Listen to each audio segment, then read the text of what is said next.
Alright guys, I had promised you tukirudi nitakuja kupiga na simu tuweze kuappreciate mashujaa wenu. Nimeona kuna watu ambao walikuwa wametamani mashujaa tayari. So tutakuwa napiga simu faster haraka upesi. Tunazungumza na wao shujaa wako.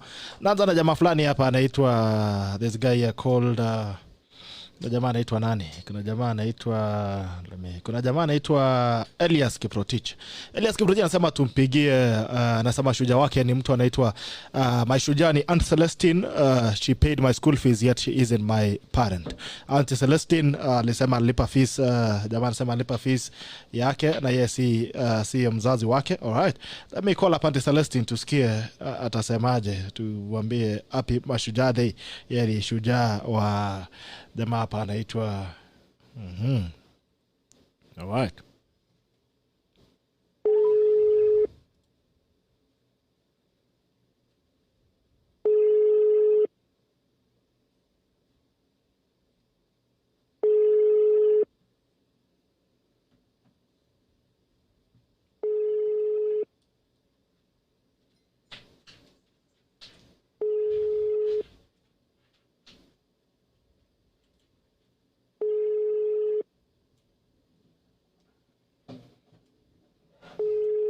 Auntie Celestine, chukua simu.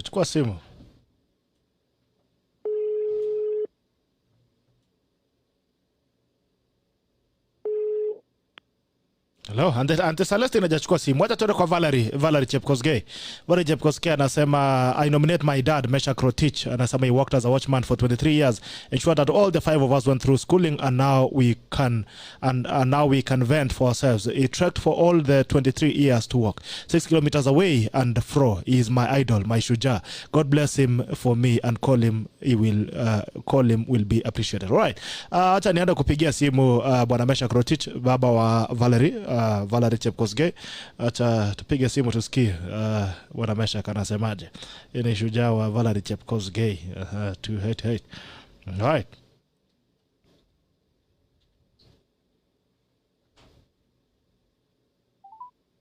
Heri wanaojiona maskini mbele ya Mungu, maana utawala wa Mungu ni wao. Heri walio na huzuni, maana watafarijiwa. Heri wapole, maana watapewa nchi. Hello. Sema. Bwana Rotich, habari ya asubuhi? Njema. Naitwa Gerald Bitok, Unajua msichana anaitwa Valerie Chepkosgei? Ni nani kwako? Mbona unauliza? Nauliza kwa sababu ameniambia nikupigie simu. Anasema yeye ni shujaa wake. Anasema yeye ni shujaa wake. Anasema ulifanya kazi miaka 23 ili kuhakikisha kwamba wameenda shule na wamekaa vizuri. Anasema leo siku ya Mashujaa Day, anasema wewe ni shujaa wake. Wewe ni nani basi? Na kupigia simu kutoka Facebook. Naitwa Gerald Bitok, niko na program ambayo inaitwa Gerald Bitok Live. Sawa basi. Yeah, so amesema ni shujaa wake, amesema tukupigie simu, amesema asante sana kwa kuweza kujikaza kama mzazi. Sasa siku ya leo wamefika mahali ambapo wamefika. Shukrani basi, ni hivyo. Yeah, sasa msichana wako amesema tukupe kongole na wacha kabla hujaenda aje nikupe makofi. Kwa sababu amesema ya kwamba ni shujaa wake na uendelee kujikaza hivyo dadi. Haya. Asante sana, kongoi. Kongoi. Alright. Naona kuna jamaa mwingine pia anaitwa Kirwa Koech, anasema unajua mababa anasema kwa nini wewe nauliza? Kwa nini wewe nauliza? Acha tunjeza kuuliza msichana na mimi ni mwanaume analeta shida. Anasema what is going on there? Alright. Naona kuna Kirwa Koech anasema Edna Steven, my wife from Meru. She is good wife, mentor. She has taken hundreds of girls to work abroad. She takes good care of me. She has taken several people to hospital who were not able. Actually, she is a real shujaa. Acha tupige simu haraka sana kwa hapo Edna Steven 678 691. Alright.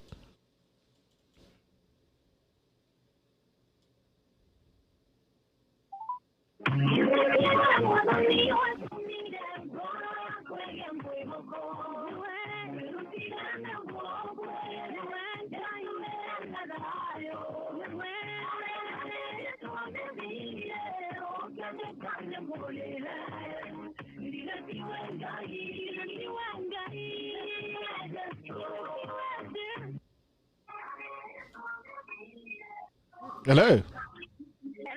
Edna. Yes. Wana hatia? Wala mono.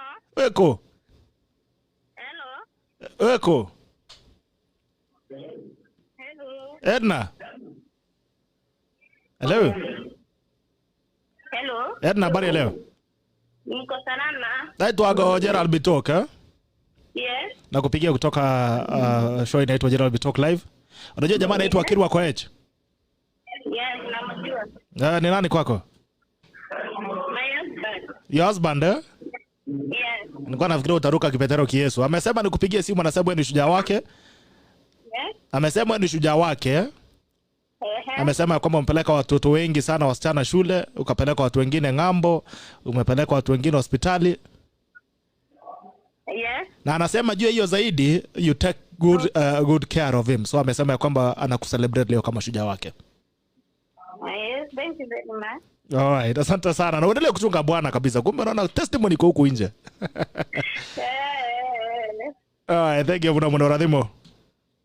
Mwambie pia ni shujaa wangu. Unataka kumwambia nini? Anakusikiza. Mwambie nampenda. Na yeye pia ni shujaa wetu sababu ni baba ya watoto wangu. He takes good care of us. Hallelujah. And we love him so much. Wow. Thank you so much, Edna, and have a blessed day. Okay. Asante. All right. Naona pia kuna Christine Wangombe anasema, good morning. I'm Christine Wangombe, a senior nursing officer for 20 years. Now I'm with no permanent job. Pole, hiyo si nini? Pole, hiyo si ya celebrate Mashujaa. Nda kuja kuangalia mambo yako baadaye. Rengard Brian anasema, Gerald and Brian, I would like you to recognize my Shujaa, though I'm late. This is the story to my Shujaa. Way back in 2010, my mom died of HIV and AIDS. Due to that, I never had anyone to take care through school life and take care of me. They considered me because they thought I was too positive. All right, let me just make a call and appreciate the person ambaye umesema. Anaitwa Paul Korir. Acha nimpigie simu.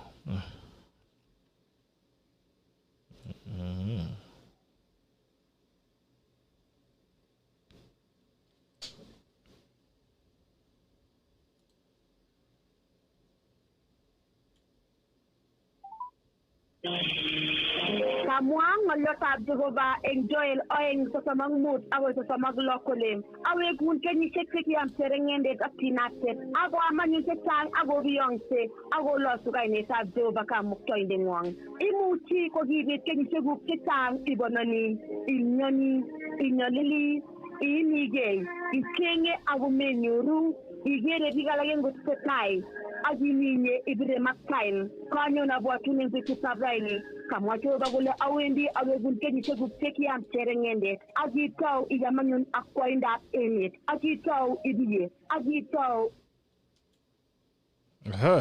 ana Paula paja patikana. Acha niangalie mara ya mwisho alafu move to the next person.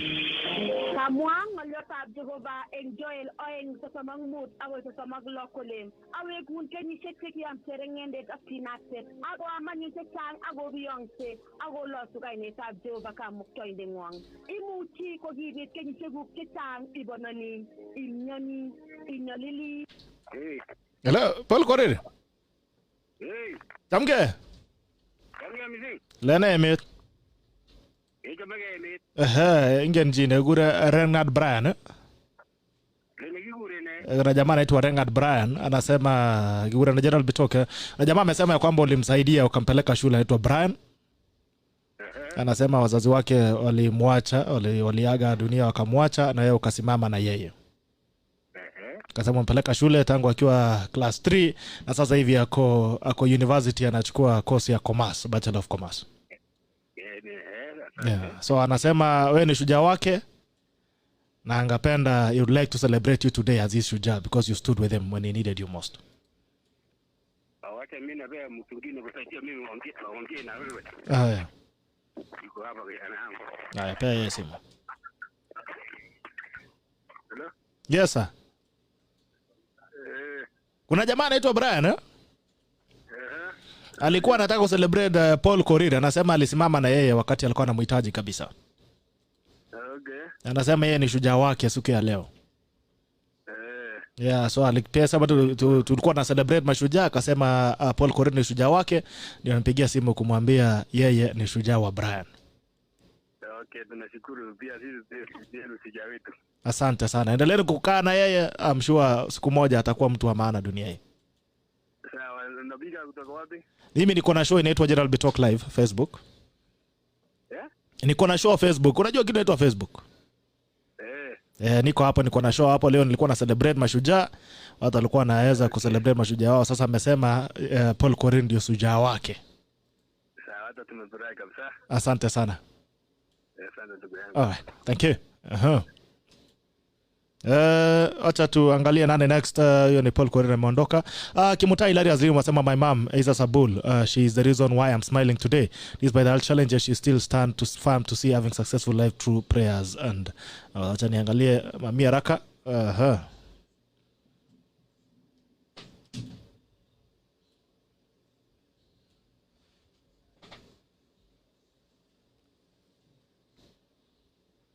Nimeona pia Richard Michael Obere. Huyo amepotea. Alright, Richard Michael Obere anasema my auntie Nafula Obere, she is my shujaa. She's always been standing for me since I was a child to death. May her shujaa spirit sustain her with God's favor. Alright, wacha tuone kama tunaweza tafuta auntie hapo Obere 582. 171.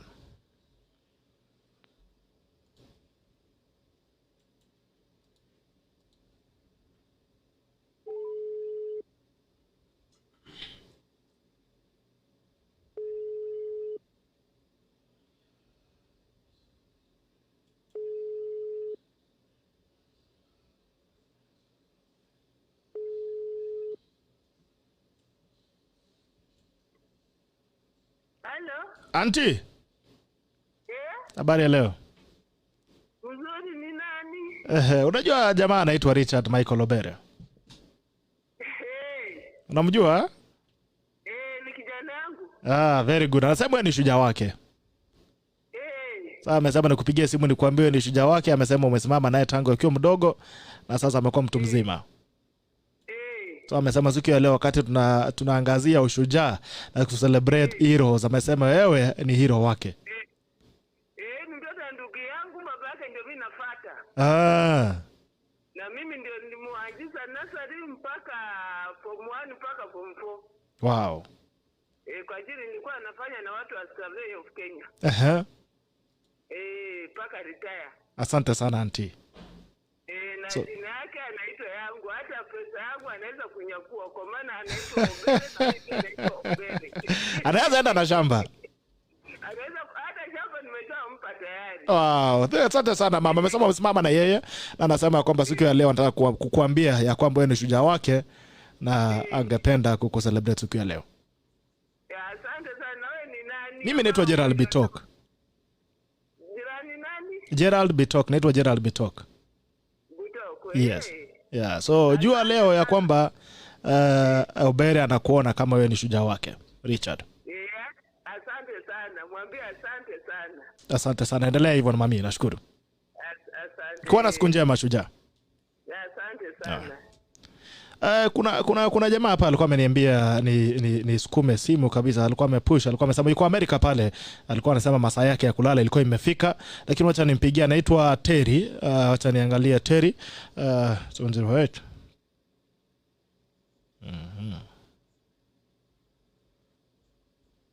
Anasema hiyo ni on Twitter. Isotekana today I celebrate Mom Terry as my shujaa. She made all efforts to see we are finished cooling a number. Also internally really appreciate if you can call her with bring impact to her life. I think nimepigia jamaa mwenyewe ndiye alikuwa asante. Acha tuone 7.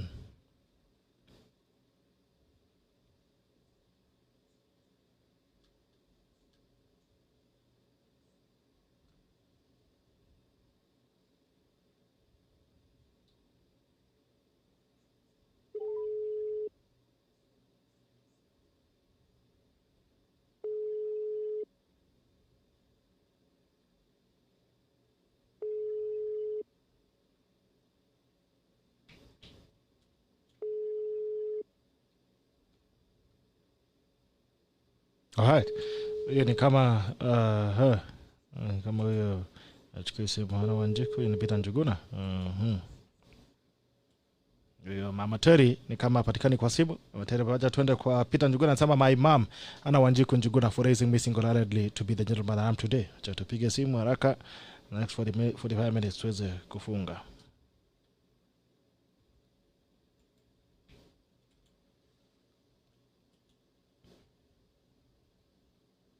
Unaweza piga pia utuambie shujaa wako ni nani. You can actually call in to celebrate your shujaa directly.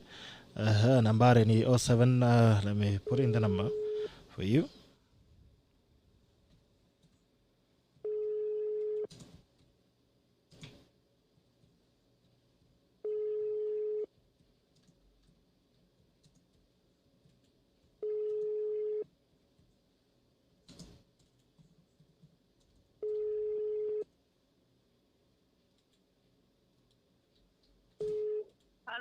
Hello. Habari leo mami? Mzuri. Uko salama? Ni mtu anaitwa Gerald Bitok. Ati Gerald Bitok? Yes. Unajua jamaa anaitwa Njuguna. Amesema wewe ni Peter Njuguna. Anasema wewe ni shujaa wake siku ya leo. Hiyo ni kidole. Atumesemaje mami hiyo ni? Hiyo ni kidole. Hiyo ni kidole. Amesema nikusalimia. Alikwambia kwamba wewe ni shujaa wake siku ya leo. Na angependa zile Kenya nchi ina celebrate mashujaa. Anasema wewe ni shujaa wake. Yes. Sawa. Ungependa kumwambia aje? Nimefurahi sana. Mwambie kama ametambua mimi ni shujaa. Ataendelea mbele juu Mwenyezi Mungu atambariki. Amen. Amesema ulikaa naye peke yako, umeweza kumlea mpaka kafika mahali ambapo amefika. Sawa. Asante sana. Thank you ma'am Radhimo. Niguo. Kwa na siku njema. Thank you, asante. Unaona mami amefurahi hapa. Kwanza amesema hiyo ni kidole kabisa. Alright, don't you hapa Steve Big Daddy sawa shujaa to my lovely sister Felina, you are a great heart. Asa hili pia sampra yeye ni shujaa wangu. He has made me Prince Title. Wacha nipige hapa ndugu wa Saidi Peter. Usikia mama amesema hiyo ni kidole. Alright. Nisikie anasemaje hapa 316. Nikiangalia hizi namba zako zaidi ni kama ni mingi kidogo. Namba zako hebu angalia tena Saidi, just look at the numbers again. Philip Wambua anasema Helen Mushoka, she is my beloved wife, she has been really faithful and hardworking with all. God bless her. Alright, wacha tupigie haraka Helen Mushoka hapa tusikie anasemaje. Unajua zingine unauliza nani anasema kwa nini unauliza. Tusikize.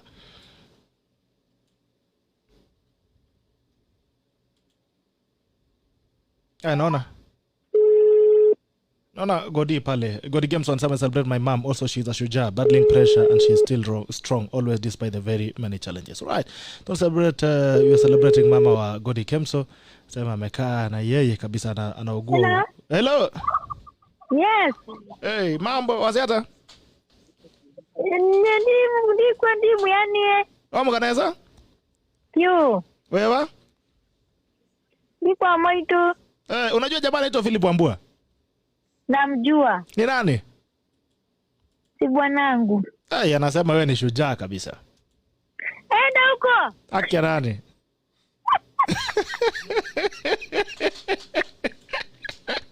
Anasema wewe ni shujaa. Waambie asante. Na amesema siku ya leo wakati Kenya hii ina celebrate mashujaa, angependa kuambia wewe ni shujaa wake. Amesema umekuwa mwaminifu kwake na umeweza kukaa naye kwa muda wote. Asante sana. Unataka kumwambia nini? Nampenda. Nimeshukuru. Pia yeye ni shujaa kwangu. Yeye ni shujaa wako pia? Kabisa. Umefurahi Nimefurahi kabisa. Mwambie nampenda, alafu tumwombe Mungu tuwe waaminifu. Asante sana Elizabeth. Elizabeth hapa amefurahi sana. Mambo? Hey. Yes, good morning. Hello. Hello. Hey. Ai, madam hapa amefurahi. Ai. Ai, hata mimi apigie wangu simu amwambie nimesema yeye ni shujaa. Kumbe hii mambo watu wanasikanga vizuri namna hii. Hello, good morning. Yes. Mambo. Salama sana vipi dadi? Niambie. Naitwa Gaddafi. Ya, Gaddafi vipi? Mchoshi. Hebu tambua shujaa wako. Shujaa wangu ni kazini yangu fulani anaitwa Thomas Duku. Alinisomesha vizuri sana after my parents kuaga. Wow. Pole. Pole. Huyo ndiye shujaa wangu wa leo. Wow. Yeah. That's wonderful. Hey, makofi kwa jamaa ambaye alikusomesha. Asante sana bana. Thank you so much bro. Kabisa na credo kangu. Ya sawa. Thomas Karanja. Gaddafi amesema wewe ndio. Ukutumia credit jana? Sikupata. Ya utatumiwa. Na hiyo namba. Ya sawa. Alright, Karanja, asante sana Karanja. Wanasema huyu jamaa Gaddafi anasema wewe ni shujaa wake wakati wazazi waliuliwa, wewe mwenyewe ulisimama na yeye. Kasimama naye mpaka akakuwa mtu mzima. Nimeona kuna jamaa hapa, nitapiga simu hapa kwa that is my good friend hapa anaitwa naona wajumbe ni mingi kweli. I want to do a call for the neighbor here. Anaitwa Sigi Gibet Andrew. Anasema my shujaa is my mother. She always has my back. A prayer warrior which has moved mountains. Alright, wacha tuchukue simu. Hello. Hello, yes, how are you? I'm fine. Alafu uzime nini iko nyuma yako? Nimezima. Okay, niambie dadi. Niko mzima kabisa. Nazungumza na nani? Ni Felix Obegi nikiwa hapo moja. Tambua shujaa. Tambua shujaa wako ndugu. Bwana, ukipiga unazima kinanda pale nyuma yako ili tuweze kuwasiliana. Acha nipige Andrew Sigi sema 707. Mhm. 671.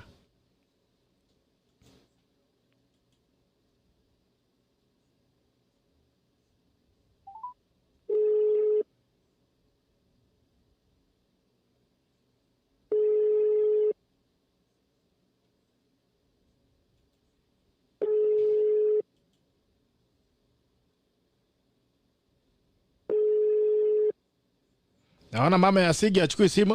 Andrew Sigi, wacha tuangalie hapa standing in the gap. That is Jonathan Mosau. Bishop anasema my shujaa is Reverend Simeon Waweru. When I was attacked by armed robbers and held hostage for 10 hours, he walked straight to where I was and I was rescued. He never feared a threat by the thugs, but he stood for me. I thank God for him. He has battled with one lost eye to it, but God has kept him alive for me and many more who he has touched their lives. Wow, shalom. Hii naye lazima tupige tusikie. Bishop anasema nini? 731 anasema jamaa alipoteza chicho moja akienda kumuokoa kutoka kwa kora. Wow, that's very powerful.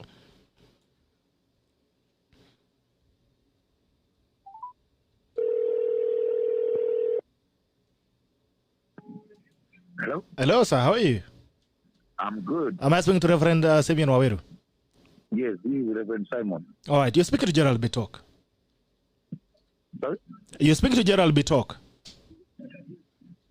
Yes, we can talk. Yes, and they said I'm actually calling you because there's someone here ambaye amesema wewe ni shujaa wake, anaitwa Apostle Jonathan Mosau. Yes, I know that man of God. Yeah, anasema ulikaa naye kabisa, anasema kuna wakati alikuwa amevamiwa na wakora, yes. Ukaenda na mpaka ukapoteza jicho moja. Ni kweli kabisa. Yeah, so amesema tu nikupigie simu nikwambie ni shujaa wake siku ya leo. Hata wakati tunasema tunakumbuka mashujaa wetu ambao wametuacha, anataka kusema kuambia ya kwamba wewe ni shujaa wake mkubwa. Wow, yeah. It is wonderful. Yeah. Asante sana. Nimeshukuru sana na mwambie nina appreciate rafiki na yeye. He is a brother that I treasure so dearly. Wow. Yes. Asante sana ndugu yangu. Asante. Hello, good morning.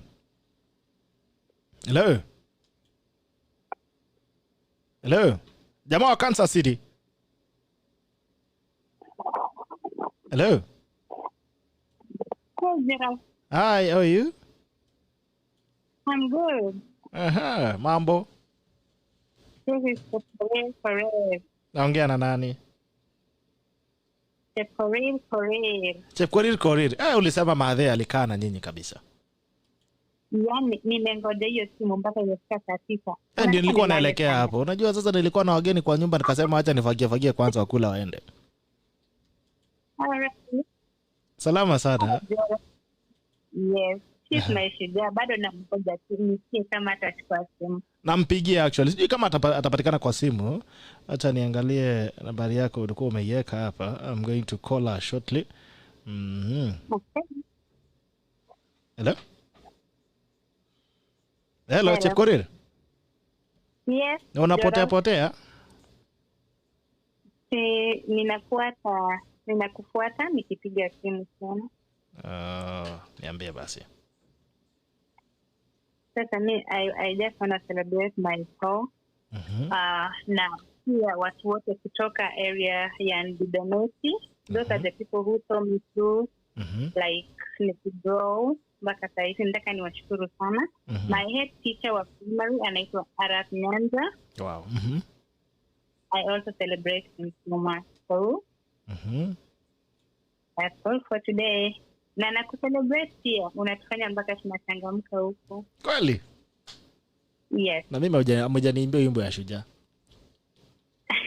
Nimesema I also celebrate you. You are our Shujaa. Thank you so much, Chepkorir. That's really nice. Thank you so much for appreciating what we do. You're welcome. Asante sana. Aya. Salimia watu wa Amerika. Ukuje nyumbani ukuje utusalimia hapa Taco. Okay, I will. Sawa. Okay. All right. Thank you so much, Chepkorir. Bye-bye. All right. Have a blessed day. Bye-bye. Oh, it's a blessed day back there. All right. Kuwa na usiku mwanana. Naona kuna jamaa hapa anasema tumeongea na nani na Stephen. Tuona nani mwingine asante someone Jen Kesio of she is asking about through the ash. Anasema on this day I celebrate the selfless woman Jen Kesio of 072. Right. She raised a single handedly through the ash and brutal society. She made life sweet without nothing. She stomached barefooted to see us go to school, brewing, sleeping in police cells, hospital bed, but all in all it was our best. I love you ma and may God see you through every day. All right. Wacha tupigie Jen Kesio haraka upesi tusikie. 295.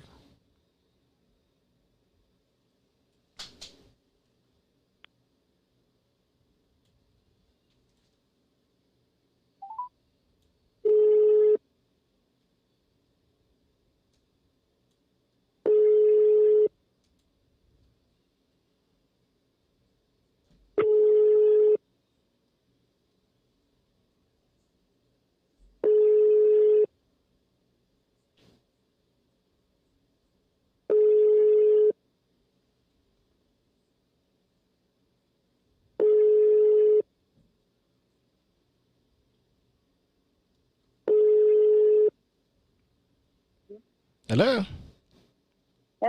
Jen. Wow. Yamune.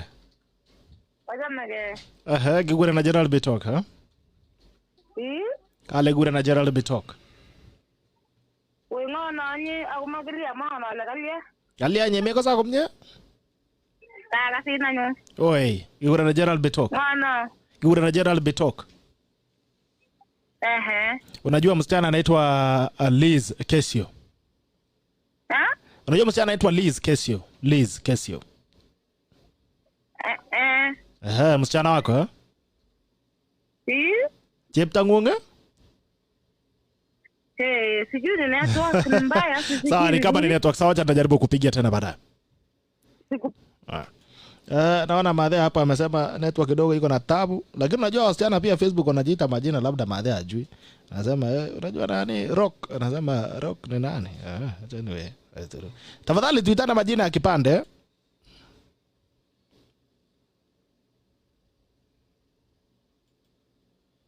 Naona hapa Kendi Edna Steven anasema my mom is Mashujaa. Someone call her, she is Mama Kendi from Meru. She's behind my success, alright. Tutapiga pia wagodi hapo. I'll make the next 7 calls alafu tufunge.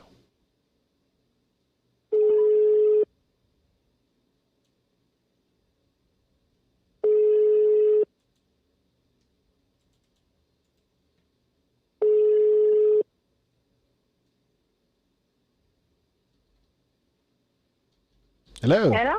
Sasa? Habari ya leo mami? Habari ya leo? Poa. Unajua msichana anaitwa Edna Kendi? Unajua msichana anaitwa Edna Kendi? Unajua mtu anaitwa Edna Kendi? Edna Kendi. Ama Kendi Edna. Naongea na nani? Unaongea na Bitoka. Edna Kendi anasema wewe ni shujaa wake. Amesema tukupigie simu tukwambie ni shujaa wake na amekipenda kupongeza siku ya leo ya Mashujaa Day. Eti? Ni kama unisikii mami, wacha nitakupigia baadaye network. Tafadhali network hii serikali ni kama haijafikisha network mashinani. Yaani wacha nipigie mama wa Godi kwa sababu naona she needs this as she's battling blood pressure. Wacha tumuongeleshe tumpe motisha. Maisha tusikie vipi. Alright.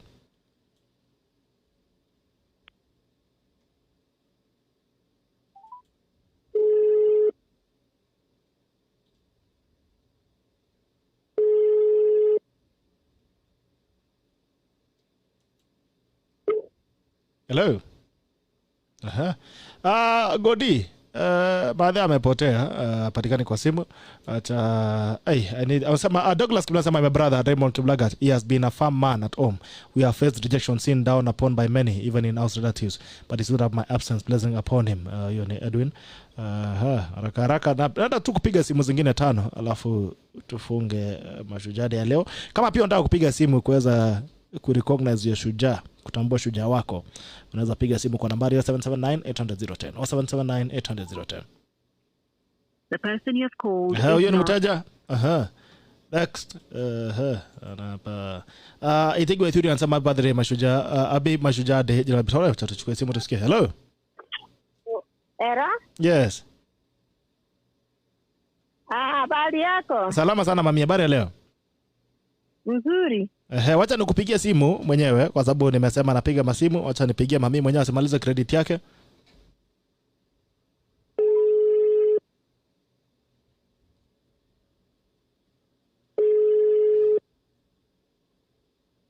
Hello mami.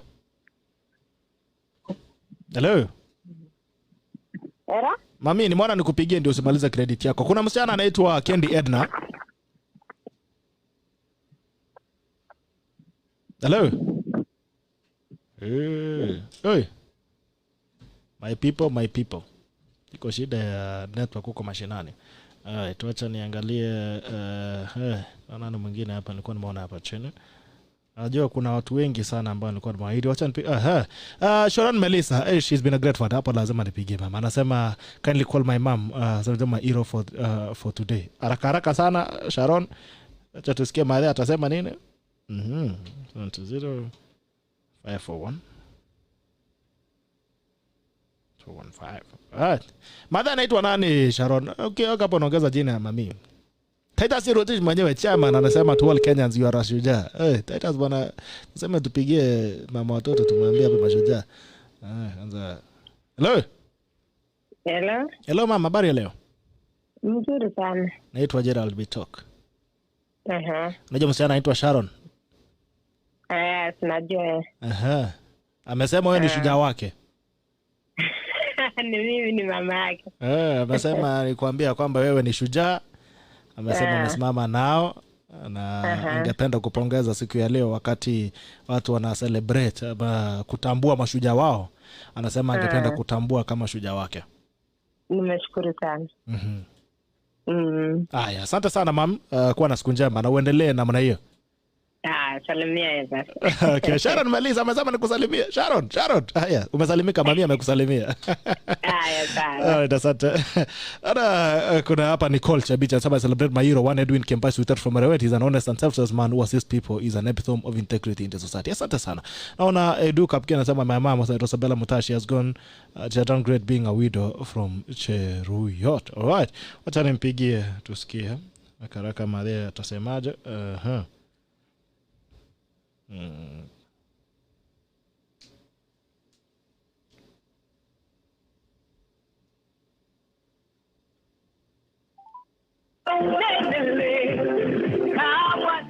Naenda kufunga in the next 10 minutes. So kama kuna shujaa wako nataka kumtambua haraka basi. Hiyo Eric Wanyonyi pia wacha nitapigia Eric Wanyonyi. Alright.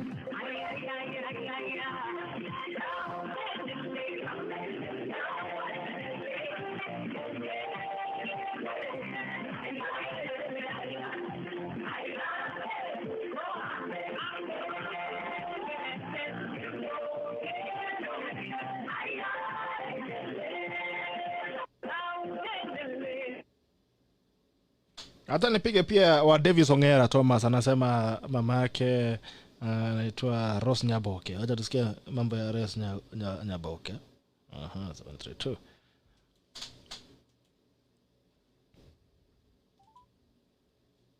The person you have called. Rose Nyaboke ni mteja. Acha niende hapa kwa Wanyonyi. Acha nitafute Wanyonyi anasema babake anaitwa Dismas Wanyonyi. At least acha tupate gender parity. Kama watu wengi wanasema mama wao ndio mashujaa wao. Acha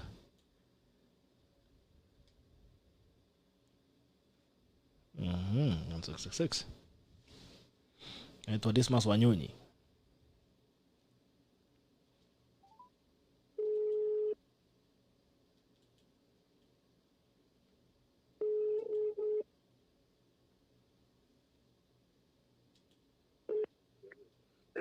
Hello. Bwana Wanyonyi, habari ya leo? Nzuri. Kuna jamaa unamjua anaitwa Eric Wanyonyi? Unajua jamaa anaitwa Eric Wanyonyi? Ameniambia nikupigie simu nikwambie wewe ni shujaa wake. Siku ya leo ambao Kenya wanaweza kuangazia na kutambua shujaa wao, anasema wewe ni shujaa wake kama babake. Asante sana. Amesema umekaa nao, umepambana nao mpaka wamefika mahali ambapo wamefika. Asante sana Wanyonyi na uendelee hivyo. Okay, nashukuru. Asante. Alright. Hello. Hello. Hello. Ero. Hey. Niambie sasa.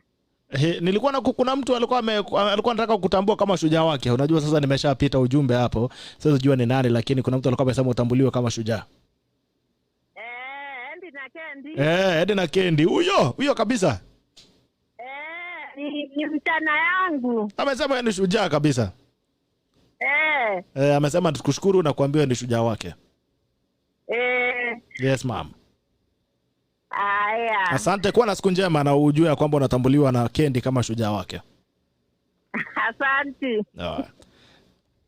I don't know guys, these are the little things, these are small things. Ukiwa na mama hapa, mama hata watakangi mambo mingi. Wanataka tu kuambiwa asante kwa kutulea, kutufanyia hivi. They don't want much.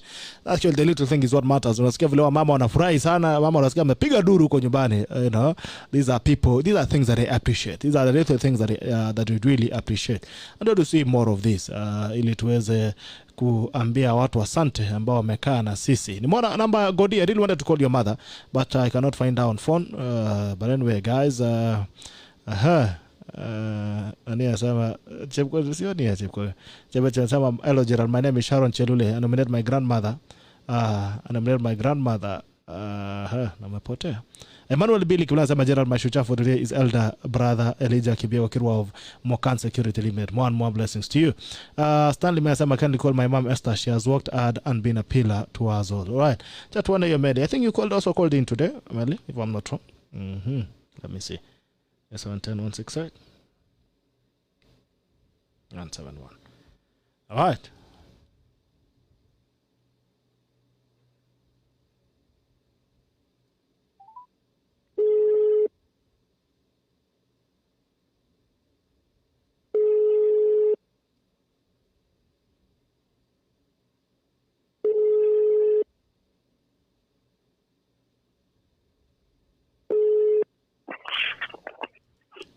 Hello. Oi. Yamune. Ajamege. Ingenji nigle Stanley. Stanley Meli. Oi. Amesema nikwambie wewe ni shujaa wake. Okay. Wakati Kenya wanaangazia mashujaa na watu kutambua mashujaa zao, wanasema wewe ni shujaa wake.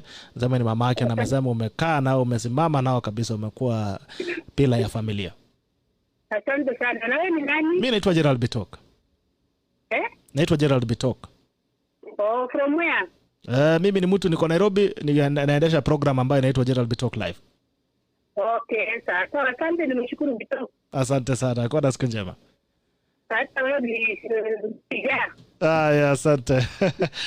Naona Chepkorir uko na beef. Chepkorir uko na beef gani hiyo? Uko na beef gani Chepkorir? Ati what is going on here?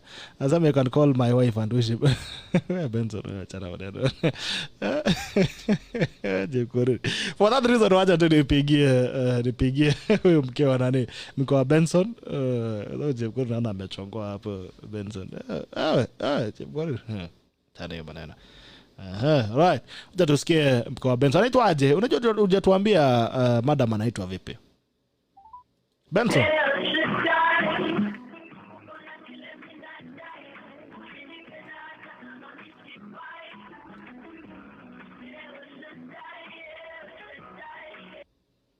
Hello. Hey, mambo? Unajua Benson? Unajua jamaa anaitwa Benson? Ni nani? Ni nani kwako? Uko mahali unaweza zungumza ama? Ni nani huyo? Aya, Benson amesema tukuambie wewe ni shujaa wake. Anasema wewe ni mke wake. Tu anasema leo wakati watu wanatambua mashujaa, anasema tukuambie kwamba wewe ni shujaa wake. Yes sir. Yes madam. Pole. Unajua kidogo. Amesema tukuambie ni shujaa. Nimeshukuru. Ni nani naongea na nani? Unaongea na Bitok. Bitok, Gerald Bitok. Kutoka wapi? Niko na program naendesha ambayo inaitwa Gerald Bitok Live. Amesema tukuambie wewe ni shujaa wake. Sawa, nimeshukuru. Utamuuliza tu baadaye, umuulize huyu alipiga simu anatoka wapi. Sawa. Haya, kwa na siku njema. Naona Chebet Chelule anasema Ero Gerald, my name is Sharon Chelule. I nominate my grandmother Rosbella Chelule. Anasema she has taken care of us since when we were young up to now and she still does so. We are privileged to have her. Alright. Haraka sana tupigie shosho Sharon Rosbella Chelule. Tusikie shosho anasemaje.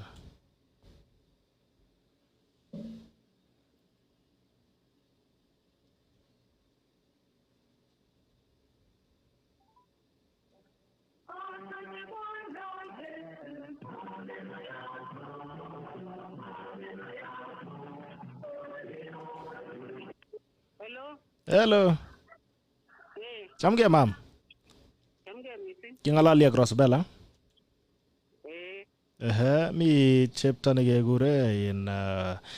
gegure Sharon Chelule. Ndio. Amesema nikuambie ni shujaa wake. Amesema yeye ni shosho wake. Na amesema siku ya leo wakati Kenya inatambua mashujaa, anasema tukutambue kama shujaa wake mkuu. Asante sana. Amesema umesimama nao tangu wakuwa wadogo mpaka sasa hivi bado unawachunga. So amesema tukwambia kwamba wewe ni shujaa wake. Asante sana mama. Kwa na siku njema.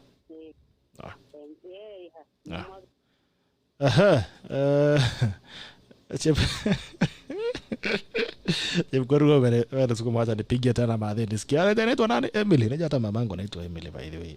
Acha tusikie. 350.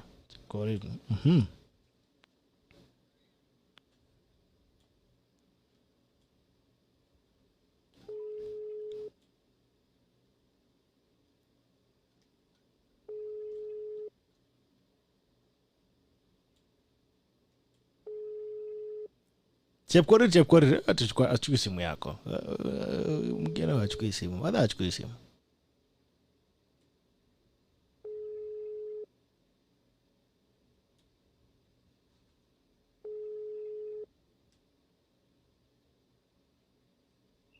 Hello. Emily. Yes. Habari ya leo? Nzuri. Naitwa Gerald Bitok. Naitwa Gerald Bitok. Unajua msichana anaitwa Chepkorir. Kuna msichana anaitwa Chepkorir, unamjua? Toka wapi? Anaitwa Chepkorir. Unajua kuna mtu unajua anaitwa Chepkorir? Lydia. Sijui kama naona anajiita, mimi nimeona tu majina anaitwa Chepkorir. Amesema tukupigie simu tukwambie wewe ni shujaa wake. Amesema tukupigie simu tukwambie wewe ni shujaa wake. Unajua leo kuna kitu inaitwa Mashujaa Day. Sasa leo Mashujaa Day Chepkorir Korir amesema wewe ni shujaa wake, anataka kutambua kama shujaa. Asante. Umefurahi sana? Mimi naitwa Gerald Bitok. Nasuka sana. Umestuka? Aya, usistuka mpaka umeketi chini. Pole. Sisi tulikuja tu na habari njema kama ya Yesu, ya kusema wewe ni shujaa. Sasa Chepkorir anasema wewe ni shujaa wake. Sikuwa na siku njema, asante sana. Hata pia wewe. Chepkorir Korir, tafadhali mtumie majina ya vitambulisho. Unaona naambia maadhe Chepkorir anauliza Chepkorir nani? Lydia. Anyway. Chepkorir Korir anasema my parents are my heroes, the dopest people alive. My shujaas are my kids, shujaas too. We love and appreciate them. Asante sana. Mr. Dela Cruz anasema please call my mom Winnie. She is my hero. I'm Nehemiah Langato. Right. Tena kama naweza mpata alafu tutafunga in the rest. Anasema keep Jade anasema I celebrate my wife Valentine Jerome and my son Jaden. Please call them and tell them for me. It's Jafet Kosgei. All right. Kwa Jade anasema call for me my bae. Anaitwa bae. Anasema call for me my bae. Tell him is my shujaa, my every time source of happiness. All right. Wacha nipige hizo masimu karibu 2-3 alafu tuweze kufunga siku hilo. Na Chepkorir tafadhali ungebezi kae niki mikibanda shaka. Wacha langu. Anyway, Nam Dela anasema pigie mama yake 715 anasema anaitwa nama anaitwa vipi? Na amepotea hapa. Ulikuwa hapa saa hii. Anasema mama anaitwa Winnie. Acha tuone. 025.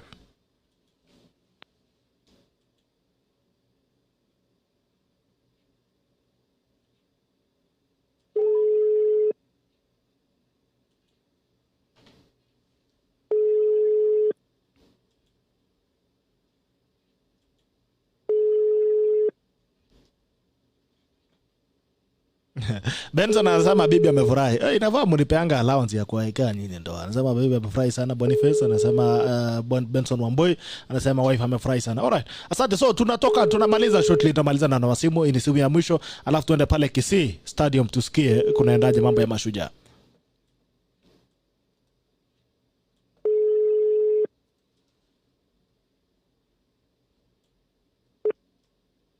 Alright, majamaa wetu kwa pale Kisii Stadium, tunasonga pale haraka upesi. Asanteni sana kwa kuwa na sisi. Tunakimbia pale Kisii Stadium, alafu siku nyingine tutaweza kuzungumza. Baadaye nataka kuambia kwamba asante sana, nyinyi wote ni shujaa wangu. Every tackler ambaye yuko kwenye hii show, wewe ni shujaa. Every tackler that's in this show, wewe ni shujaa. Keep Jaden anasema acha nipige simu ya mwisho. Keep Jaden, wapi yako? I celebrate my wife Valentine Jerome. Alright, haraka nikisonga, alafu tuende Kisii. Sasa ya Kisii mnaona tayari tumeshaambiwa kwamba mambo ya Kisii imekuwa tayari, lazima tuvuke.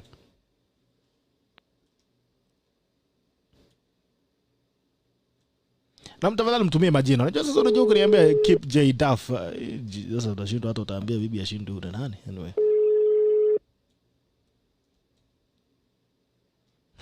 Chepkorir anasema ulisikia vijana kitambulisho na tumia FB. Alright. Thoro Karamuda, wacha nitapigia babako. Huyo nani anaitwa nani? Jamaa yangu hapa, mke wako achukue simu. Keep J Duff, mke wako achukue simu. Wacha tupigie baba ya Dorothy haraka, alafu tufunge tuende Kisii. Safari ya Kisii inatuzubiri.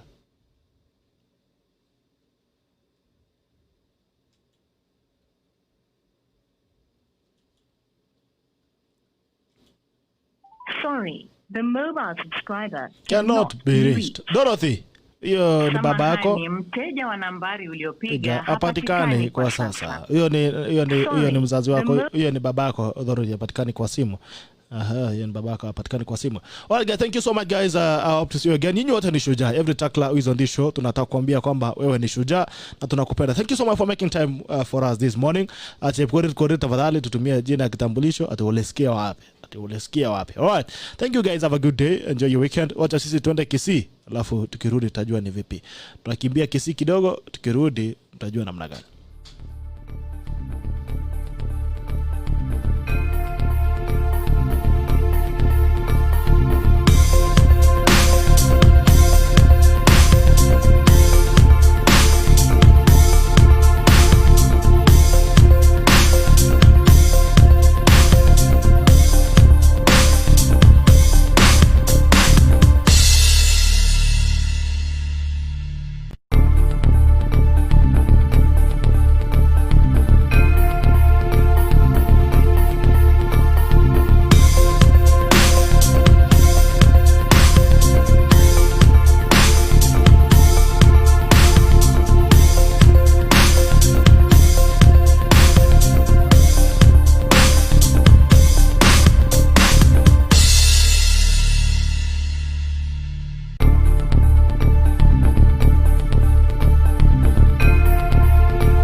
Koranga pamoja na wenzake service sergeant majors. Kutoka kwangu ni mrudishe usukani tena kwake mwenzangu bwana Mike Gitone aweze kuendelea. Kwako Mike.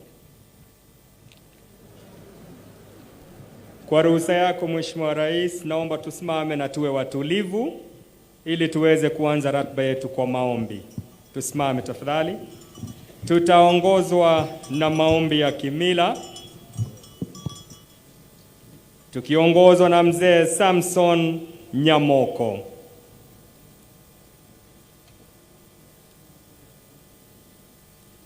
Yesa kao tebi mokangiti batebi angoro yewa nyerero ongoro wetu rwa Kenya era was yangu munyera simbagera nambiria mete ngoro sirowongoro wetu rwa manyagetinga wamonyolire nkongonta omongwasi n'omonyamwando Uhuru Kenyatta mwabogima botambe una mahanga na sameta kago tatabonyansi onya kogororoka harande okemurwa tibweba na basegi baye na bali borogongorwa mwanya getinge kibago toligeri nyonyo na mamunyore tweti maino owa igorere ngoro tore neri binaga yoko banyora banyangongo baito to bokabara mbomuma mbwagerete ngatandura ngo bande machara dieta ngoro ege kugia kire seito gekoro kwenyama twatenenira toko gikeria nyama enyama po makanabo otiga bakenya berie nyama po makanabo engoro oiwe kerero gyeito ebebo kisokoro ne kisokoro. Atakayefuata ni Shehe Faisal Mohamed Al-Mudi, kiongozi wa masuala ya kidini SUPKEM. Bismillahirrahmanirrahim. Kila jinsi ya sifa njema ni yako wewe Allah, mlezi wa ulimwengu wote. Wewe ndiye mfalme wa siku ya mwisho. Wewe pekee tunakuabudu na kwako pekee tunaomba msaada. Ewe muumba wa mbingu na ardhi, tunakuomba uijalie nchi yetu ya Kenya idumu katika amani, upendo, undugu na maendeleo. Ewe Mungu, tumekusanyikana leo hii kuwakumbuka mashujaa wetu, na tunakuomba vile vile umuafikie shujaa wetu, kiongozi wetu Rais Uhuru Kenyatta, aweze kupeleka nchi yetu hii katika maendeleo ya kudumu. Tunakuomba vile vile umuafikie yeye na umzidishie yeye na viongozi wote ushujaa juu ya ushujaa, waweze kuimarisha uchumi wetu na kukomesha ufisadi. Uwawezeshe na uwazidishie wote viongozi wetu katika kuimarisha na kueneza uadilifu, usawa na haki na kukomesha dhulma. Ewe Mungu, tumesumbuka na janga la COVID-19. Tunakuomba utuondoshee janga kama hili kwa haraka na tuishi katika baraka zako. Ewe Mungu, hatuna la kusema isipokuwa sisi tunakukosea. tunafanya madhambi, tusamehe madhambi yetu na utupatie imani imara yenye kukutambua na kukuabudu ipasavyo. Mwisho namtakia rehma na baraka mtume wetu Muhammad pamoja na nabii yetu Isa Masih na baba yetu Ibrahim na baba yetu Adam.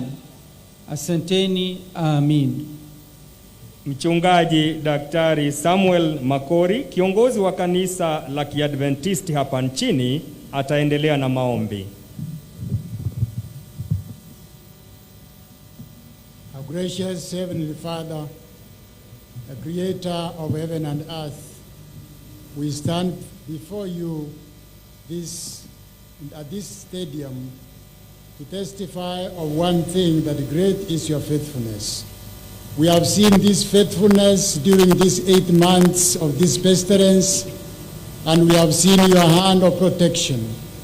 And upon that, we want to ask blessings upon our leaders, led by His Excellency Uhuru Kenyatta, and all the leaders that are under him and are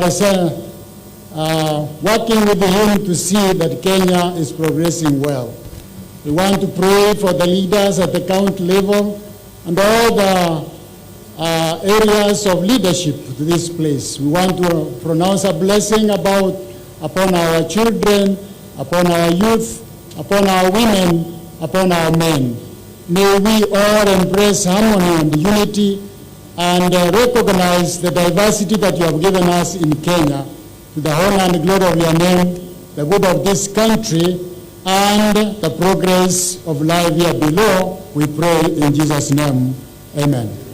Atakayefunga kurasa za maombi ni Askofu Joseph Mairura wa kanisa la Katoliki jimbo la Kisii.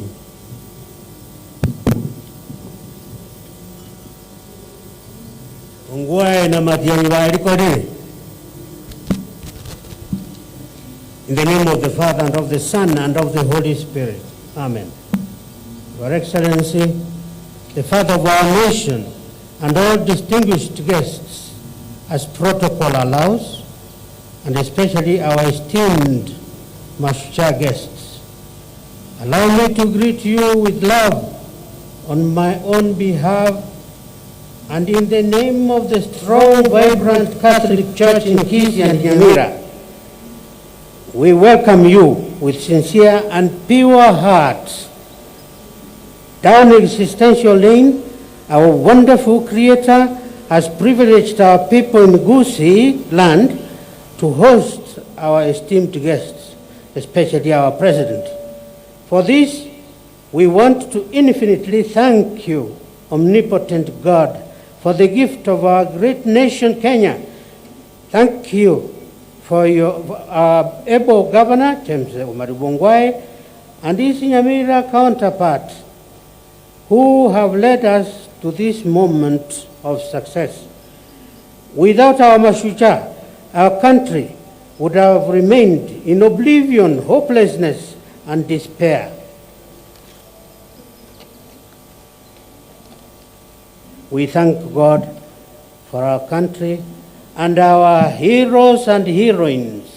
Their bravery, generosity, self-sacrifice, and unity of purpose is a reminder for all of us to focus on our national and local agenda in order to achieve unparalleled physical and spiritual growth to sustain us now and in the days to come.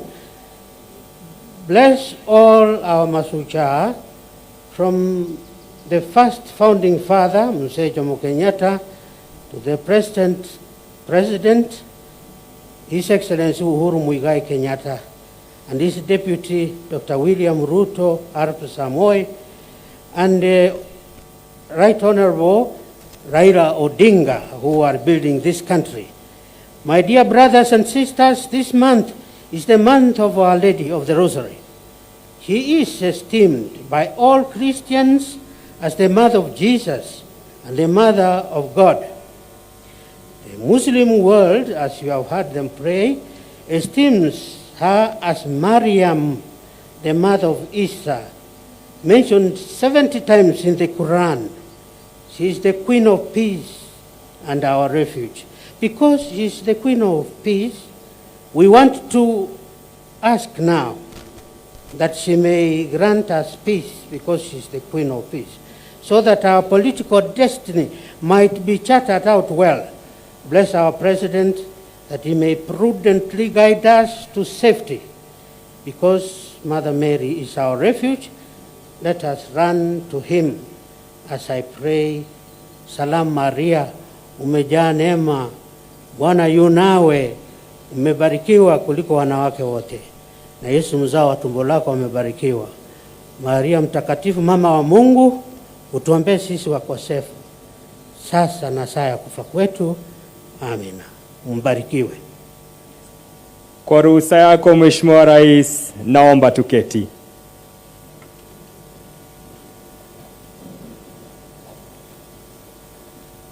Mheshimiwa Uhuru Kenyatta, Rais wa Jamhuri ya Kenya na Amiri Jeshi Mkuu wa Majeshi ya Ulinzi, Mheshimiwa Mama wa Taifa, Mheshimiwa Bi Margaret Kenyatta, Naibu wa Rais Mheshimiwa Daktari William Ruto na Mheshimiwa Bi Rachel Ruto, Spika wa Bunge la Kitaifa na Bunge la Seneti, Jaji Mkuu na Rais wa Mahakama ya Juu, mabalozi na wakuu wa kidiplomasia, mashujaa wetu tunao waenzi waume kwa wake, wananchi wa Jamhuri tuipendayo, mabibi na mabwana. Mheshimiwa Rais, mada ya sherehe zetu siku hii ya leo, nchi yangu, jukumu langu, mimi ni shujaa. My country, my responsibility, I am a hero. Mheshimiwa Rais, upande wako wa kulia tunao mashujaa kutoka nchi nzima hapa kwetu, na nitaomba wasimame na sote tuwapungie mkono tunapowakaribisha siku hii ya leo kwa makofi. Mashujaa wetu tusimame tafadhali upande wa kulia wa Mheshimiwa Rais. Asante sana. Naomba sasa kwa heshima Mheshimiwa Rais, niwaalike ndugu zangu shujaa Uncle Fred, the blackest man in Africa, na dada shujaa Lulu Hassan, watuongoze kwenye kipindi kifupi cha burudani. Karibuni.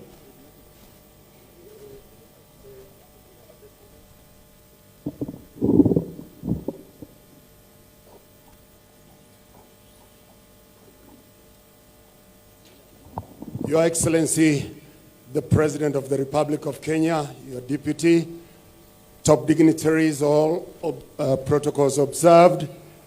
Aba Kenya mwezi morega iga nyantika mayoro Kisii Stadium, Kenya ngima, Afrika ngima, nonyama achemumbu nga kimoiwete.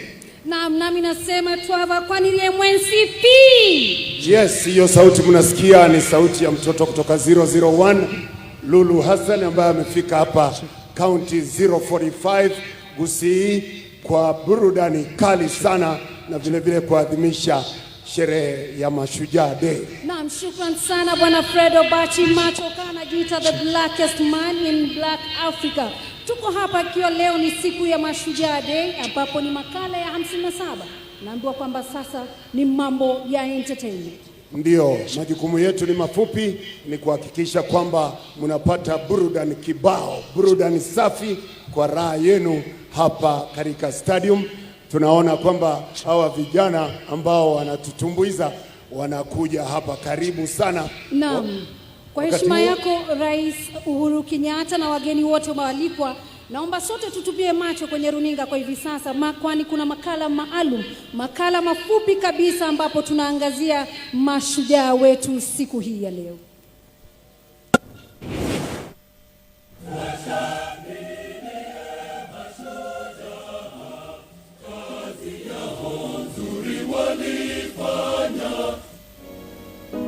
Mashujaa ambao wamejitolea muhanga kwenye jamii wanatukumbusha na kutuhimiza tuwe wazalendo, watu wasio na ubinafsi na kujitolea kwa hudumia wenzetu na taifa kwa ujumla.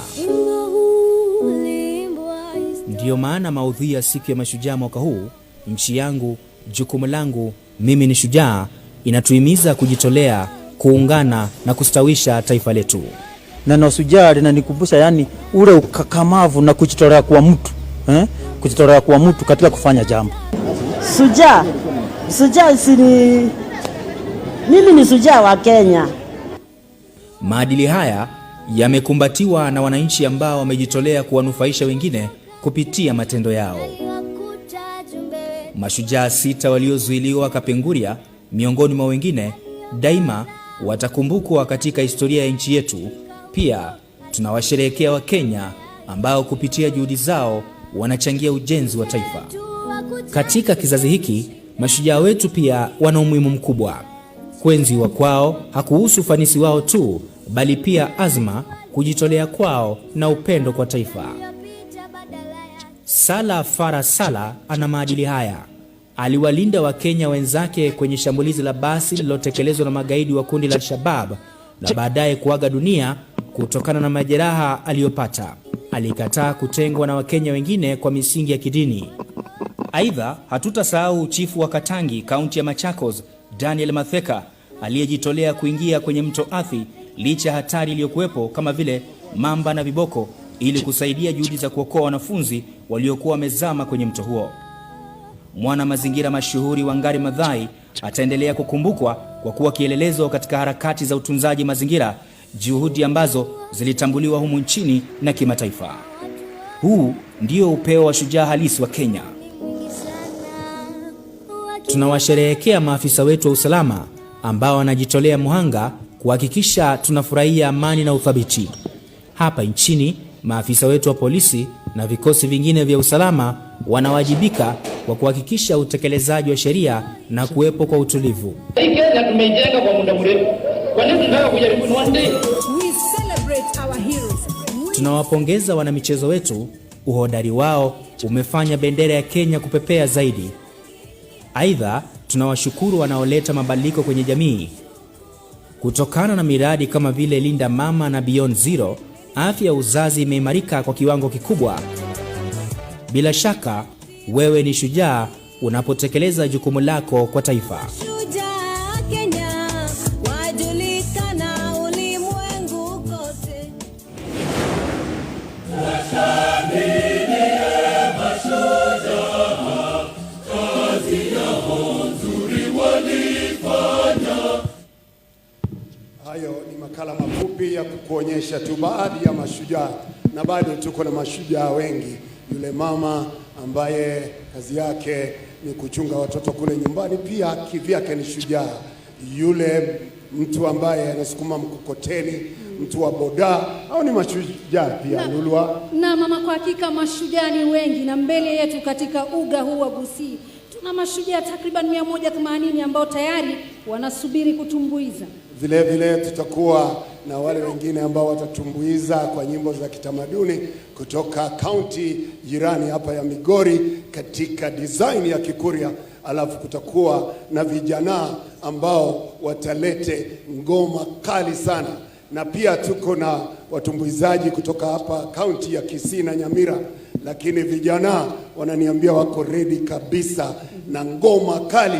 Na Mheshimiwa Rais, wacha nikwambie tu, kama unasikia mwili ukisimuka, kama unasikia unaifeel ngoma yeyote, vile vijana wanasema ukisikia ikibamba sana, wanasema wapi nduru, lakini tunasema Mheshimiwa Rais, ikibamba sana tikisha kichwa kidogo tujue kwamba kidogo ama usimame tu kwa raha zako. Haya, uwanja ni wenu.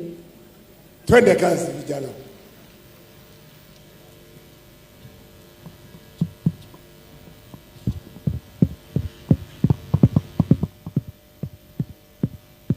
Tushukuru Mwenyezi Mungu wa mbinguni na kutuweka nchini Kenya. Tushukuru mababu zetu wa kale iliuleta uhuru Kenya. Tuwashangilie wazalendo wote wa Kenya. Tuwashangilie wale wote wamefanya. Tuwashangilie viongozi waadilifu. Tuwashangilie wale wote wamefanya.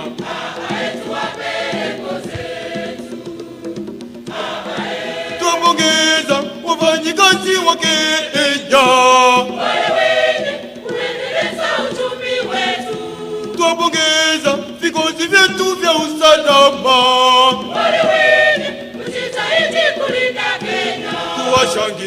wakulima wote wa Kenya, tuwashangilie kwa juhudi wamefanya.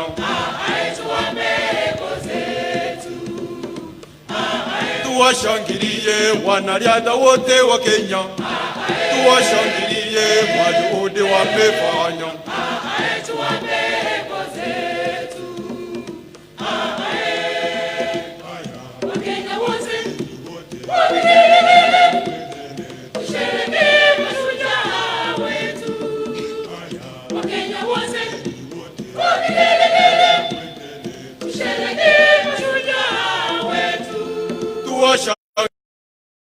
Wote wa Kenya, tuwashangilie kina mama na vijana. Tuwashangilie wanafunzi wenye bidii, tuwashangilie kwa juhudi wamefanya.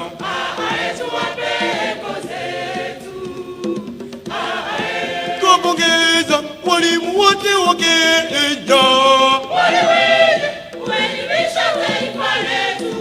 tuwapongeza wahudumu wa afya, tuwashangilie wafanyi biashara wa Kenya, tuwashangilie kwa juhudi wamefanya. Tumshangilie rais wetu wa jamhuri, tumshangilie kwa juhudi anafanya. Tumshangilie rais wetu wa jamhuri.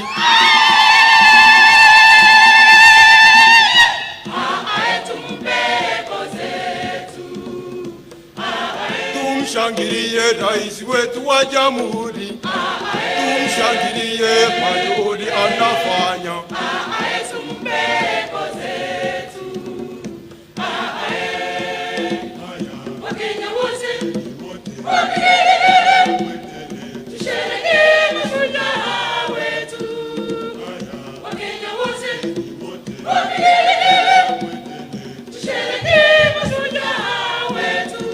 Oye,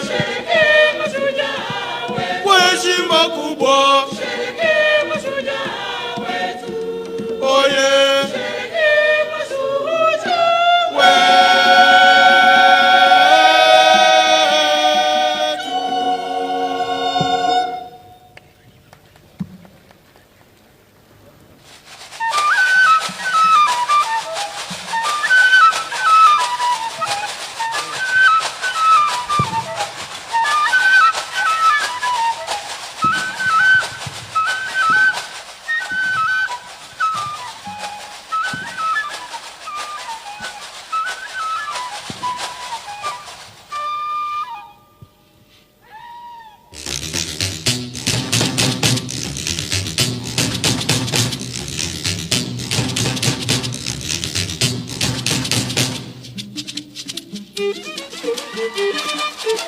oh, oh,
oh.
Simama, Wakenya wote simama. Simama, wewe shujaa, simama.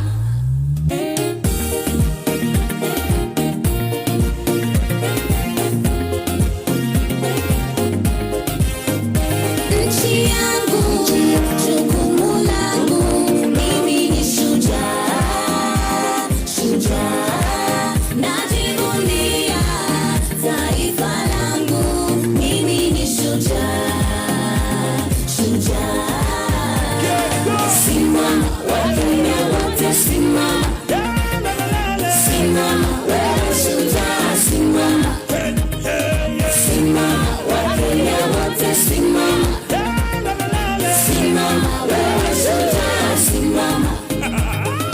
Kenya yaito beautiful, mazingira tupate colorful. Aba Kenya na bantu wonderful, proud to be Kenyan and grateful. Wajuna kujinguru jaito, jinguru jaito, tosige tabasani bese yaito.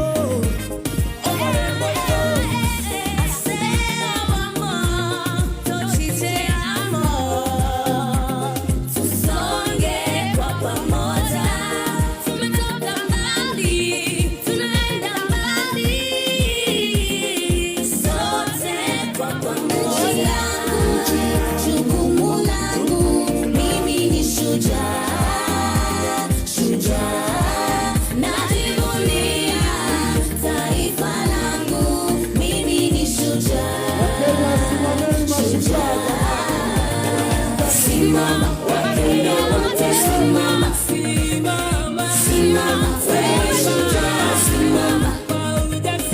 Simama, Wakenya wote simama. Simama, wewe shujaa, simama. Never do a calling to Polikuanga, to Tuangalio, Katumo, Kibuka. Kenya yaito ni se llama Shujaa. Never Kigano, Katibu Suka.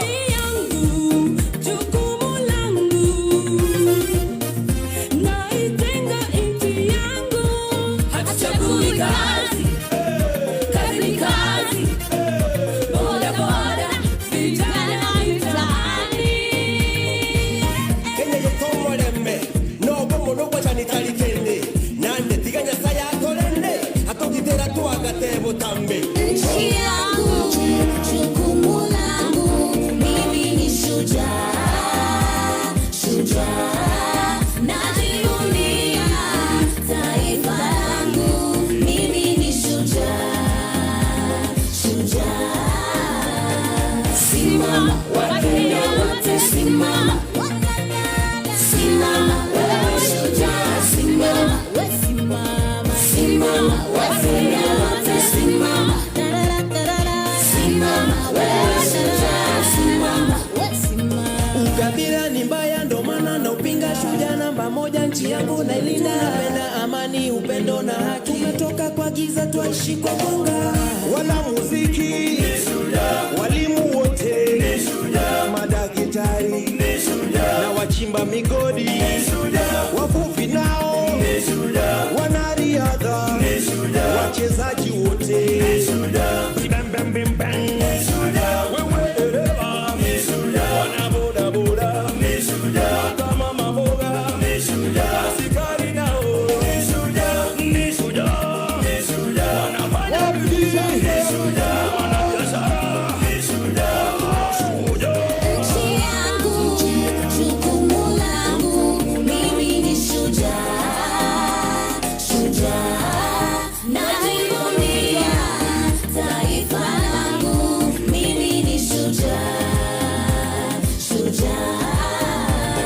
Simama, Wakenya wote simama. Simama, wewe shujaa, simama.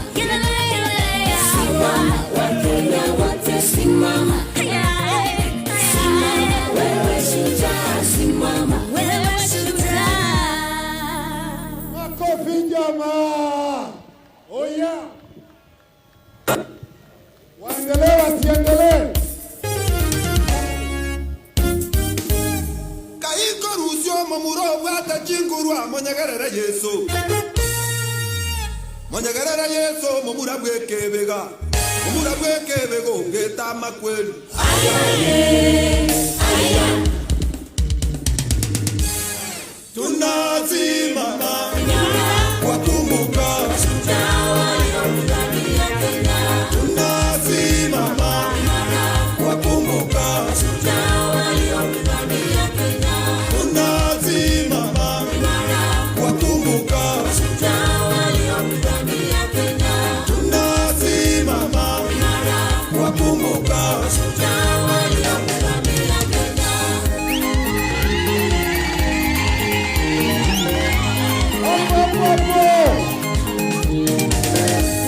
tunashukuru Mungu ameilinda Kenya, oyerendere Kenya yaito bono twabeira abanyangongo. Onyena maminyoko Kenya tutangaine. Tunashukuru Mungu ameilinda Kenya, oyerendere Kenya yaito bono twabeira abanyangongo. Onyena morembe watowire Kenya. Tunashukuru Mungu ameilinda Kenya, oyerendere Kenya yaito bono twabeira abanyangongo. Magenderero Kenya yaito tutangaine. Tunashukuru Mungu ameilinda Kenya, oyerendere Kenya yaito bono twabeira abanyangongo. Umone ya saini ayumuri ndo Kenya tuba kuna kwenye mwenene. Tuwakumbuke wote walioipigania Kenya, tuwakumbuke wote walioipigania Kenya, waliomwaga damu yao Kenya tupate ukombozi, Kenya tupate uhuru.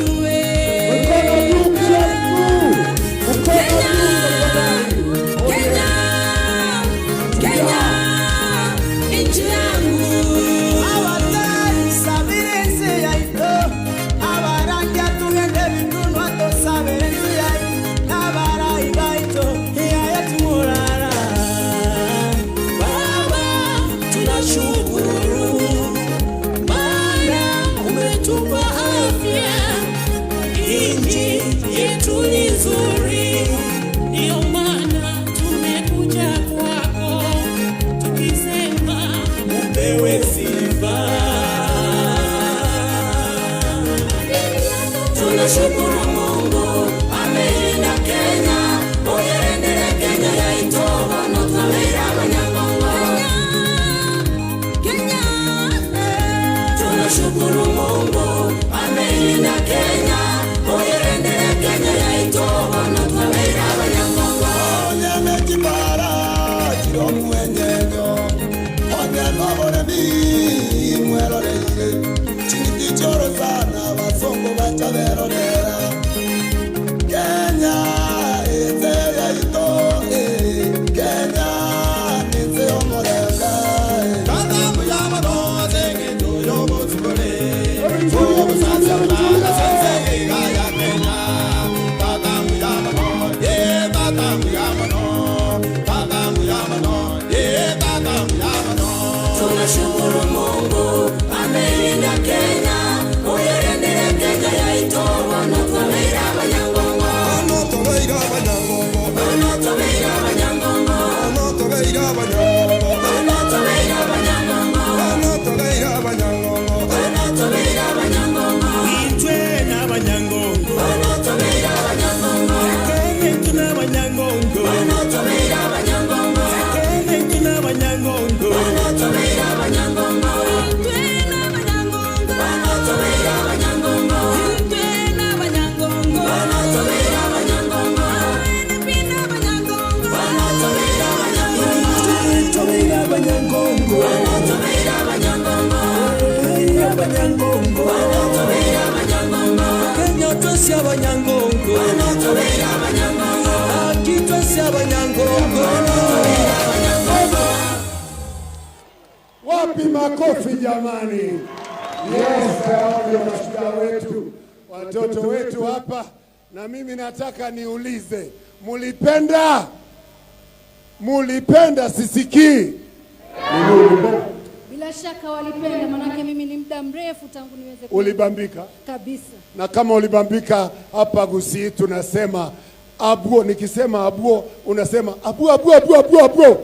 Abuo. Abuo abuo abuo abuo. Ninyi nyote abuo. Ndio hiyo. Mheshimiwa Rais, tungeliendelea mpaka usiku, lakini unajua hapa Kisii tumebarikiwa sana.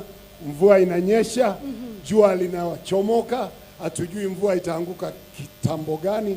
Kwa hivyo naona kidogo muda wetu umetuishia kwa hivi sasa, lakini nilikukumbusha tu mtazamaji na wale wote walioko katika uga huu wa Kisii, tusisahau kuvaa barakoa zetu vizuri, na pia vile vile tuhakikishe kwamba yule ambaye umekaa karibu naye pia amevaa barakoa yake vizuri, kwa sababu corona is real.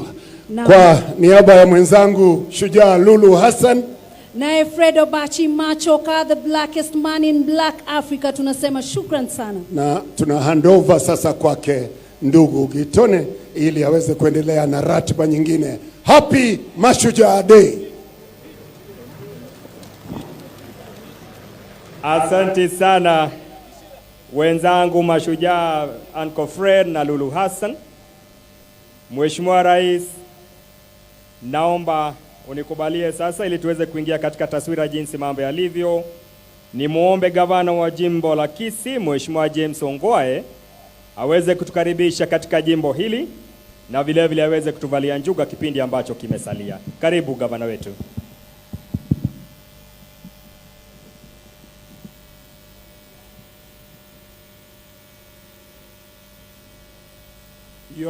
Your Excellency, the President of the Republic of Kenya, Honorable Uhuru Muigai Kenyatta, Your Excellency, the First Lady, Margaret Kenyatta, Your Excellency, the Deputy President, Honorable William Samoei Ruto, Excellency, the Excellency Rachel Ruto, Honorable Governors present, led by the Council of Governors Chairman Wycliffe Ambessa Oparanya, Cabinet Secretaries present, Members of Parliament, Senate and County Assemblies present, members of the Diplomatic Corps that are present, distinguished guests, ladies and gentlemen, Your Excellency, I wish to take this opportunity on behalf of the Gusii Nation community to welcome you here to Kisii. The people that you see here are from Kisii and Nyamira, and of course, all the other Kenyans who have come here. I also wish to extend a warm welcome to all our guests who have come to participate in this function. You have, sir, made this a memorable occasion for the people of Gusii in general, and we sincerely thank you. Your Excellency, we also thank you that you agreed that this event be hosted here in Kisii, and this has opened very many opportunities for us. Your Excellency, with us today, we have many local as well as international guests, and in view of the time, and I'm sure everybody can see that this is not normal, we live in very abnormal times, I will only introduce to you, sir, the leadership of the region, the Gusii region, and request that those I mentioned just stand and wave to HE, the President, and then sit down. I will start with the First Lady of Kisii County, Elizabeth Ongwae. Madam, thank you very much. The chairman of the Gusii Culture and Development Council, including all the elders from Gusii and Nyamira, led by Mzee Araka Matundura. Wherever you are, please stand. The members of the County Assembly, Nyamira and Kisii, wherever you are, please all of you stand. I will identify the leaders of minority Nyamira and Kisii, Honorable Dennis Kebaso, Nyamira County, and James Ondari, Kisii County. The leaders of majority, Nyamira and Kisii, Honorable Karen Atuya, Nyamira County, Timothy Ogugu, Kisii County. The Honorable Speakers, Nyamira and Kisii, Moffat Tea, Nyamira County, and David Kombo, a former minister in President Moi's government, who is now the Speaker of Kisii County. The women representatives from Nyamira and Kisii, Honorable Jerusha Momanyi, Nyamira County, Honorable Janet Ongera, here we fondly call her Nginabantu, Mother of the People. Members of Parliament, some may not be here, Your Excellency, I'll just mention them so that you know our members of Parliament from Kisii.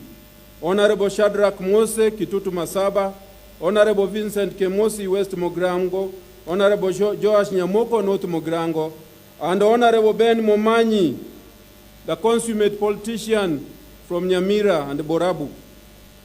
In Kisii County, we have Honorable Ezekiel Machogu from Nyaribari Masaba, Honorable Richard Tongi from Nyaribari Chache, from where we are right now.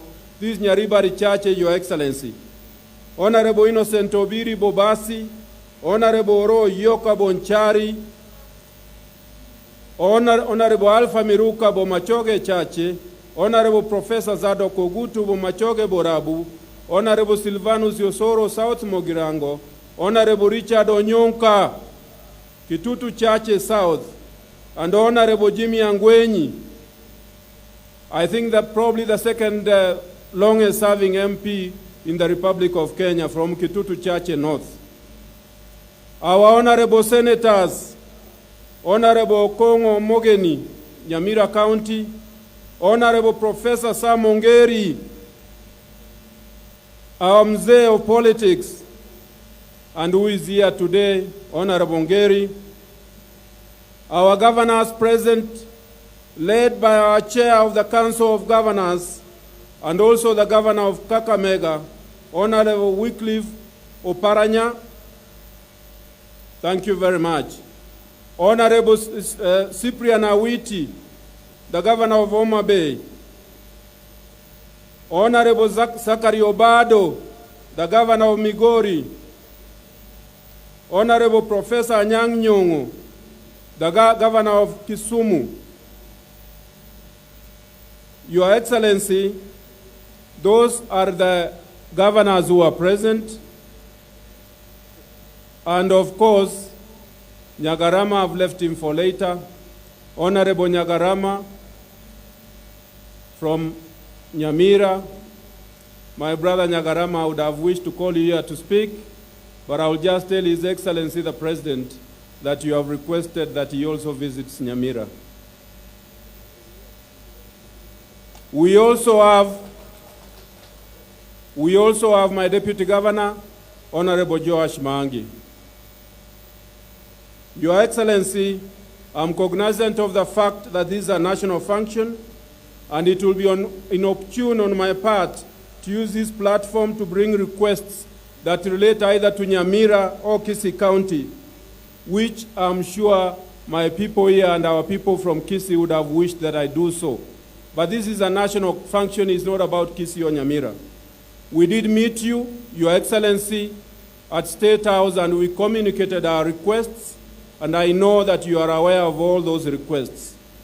Kindly allow me nonetheless, on behalf of the people of this county that I'm the governor, to thank you most sincerely for your support in addressing our developmental challenges in this region. Your Excellency, in the spirit of Article 6.2 of our Constitution, we have cooperated closely with national government on a number of programs in the county, and it's only fair, even if we don't have enough time, for me to thank you and mention just a few of them. In our previous visit to you, we sought your support in the areas of infrastructure, and I'm glad to report that a number of road projects have been undertaken. I can't even mention them, especially for purposes of Mashujaa Day. Your Excellency, those projects are over 12 projects. This town, which was almost entirely Maram, is now completely, entirely tarmac. The stadium itself is completely tarmac, Your Excellency. In the constituencies, your government has put a number of tarmac roads, and I do know that when we met you, you directed your CS for infrastructure to meet them, and I'm aware that all our members of parliament met him last week, and they gave further requests, just like any others can do. Your Excellency, in the areas of water, we had serious problem in this particular municipality. The water system was put here, Your Excellency, in 1936. And we only had 6 million liters of water per day. Through your government, we now have a Kegati water project where we now have 27 million liters of water per day, Your Excellency, and is one of the areas that when you find time, either before you leave or in future, you come and commission, Your Excellency. We also made a few requests on that relate to reticulation, both in terms of the water system itself and the accompanying sewage system, but those are issues, Your Excellency, I'll not mention here. Your Excellency, apart from those and many other projects that even relate to the upgrade of the energy system, which has been finalized here in town, Your Excellency, we did request you, when we saw you last time, we told you that Kisii County, the Gusii Nation, controls 60% of the money market in the Nyanza region. And those statistics are not mine, Your Excellency. They are from the central bank in Kisumu. We did indicate that our banking system finds it very difficult to go to Kisumu to collect resources, and you kindly agreed to create a central bank money collection center here, or a currency center here in Kisii. That is something that Your Excellency you probably know about, and I am sure that you are cognizant of it, and we thank you for that, Your Excellency. Your Excellency, that center, Kisii is going to be the fourth. This is going to be the fourth such center in Kenya, after Meru, Nakuru, and Nyeri, and we thank you. Thirdly, Your Excellency, you directed our son from here, Dr. Fred Matiang'i, for whom, as a community, we sincerely thank you, Your Excellency, that a passport center be created here. And Your Excellency, we now here in Kisii have a passport center. We don't go to Nairobi, we don't go to Kisumu. If you want a passport, you just go here, Your Excellency. We thank you. Finally, Your Excellency, even if I had many things to thank you for, let me thank you for this stadium. This stadium, Your Excellency, during your travels to Kisii, especially the political travels, you used to use it. You know how it looked like. Your Excellency, you directed your officers to support us in ensuring that we have a stadium that is to international standard. We thank you, Your Excellency. Your office was able to put those bleachers that they are sitting on, but those are bleachers, they are called bleachers and frangines. But they also told me that you also must show goodwill as a county government. We did as a county government, Your Excellency, we did this pavilion where you are sitting, but we thank you sincerely, Your Excellency, for the support you have given us. Your Excellency, Kisii County has immense potential in agriculture and in other areas. There are many issues we have raised, whether it's the coffee debt that we want helped on and others which we gave you. I don't want to repeat them. But let me tell you only one thing, Your Excellency, on the soapstone. Kisii is the home of soapstone only in the world. There is nowhere else of this stone in this world called Earth. We ask Your Excellency that your government looks at this, because we are wasting it as a resource at the moment. We only use it for figurines. Your Excellency, we also thank you and the Right Honorable Raila Amolo Odinga for the handshake as it heralded a new dawn of inclusivity and tolerance in Kenyan political landscape. That gesture of putting national interest above personal interests demonstrated the true spirit. Allow me, sir, to call it Mashujaaism, which we are celebrating today. Your Excellency, in conclusion, allow me to request that if your schedule allows, kindly extend your stay for another 2 days. Don't go back to Nairobi, Your Excellency. And if you will not listen to our request, we will ask Mama Margaret to ask you. Your Excellency, with all humility, it's now my honor and privilege to request the Right Honorable Prime Minister to address this gathering. Thank you, Your Excellency.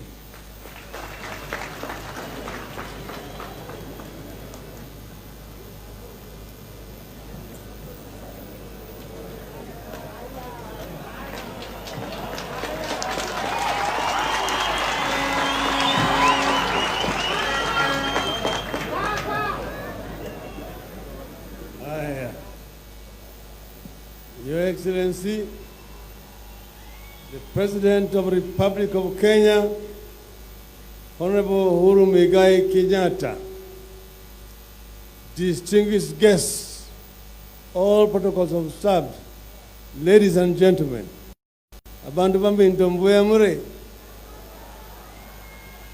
wemore naende. Your Excellency, it was a very good idea to decide that some of the national days be celebrated outside Nairobi. Last year, Mashujaa Day, we were in Mombasa. And today, we are in the great county of Kisii. And today, the Abagusi have had the opportunity to show us their culture, the people of Abagusi. It started with the prayers, and the first person to pray here prayed in Kisii. To me, that was very moving.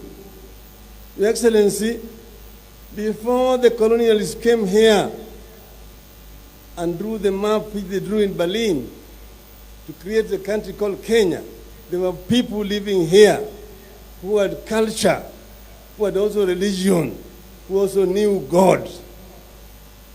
So God was not only European or Arab or Jew, God was also African. So today we are going back to our traditions, our roots, where we came from. Vile wahenga nasema ati mwachamila ni mtumwa. So we must be proud as a people of Kenya by respecting and developing our culture as a people. Mashujaa, Your Excellency, Kisii County has got a list of Mashujaa. You start with the hero, Otenyo Nyamantere.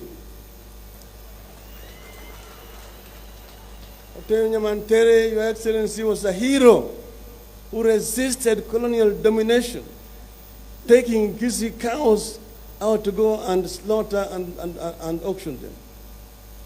He was killed in cold blood here, Your Excellency.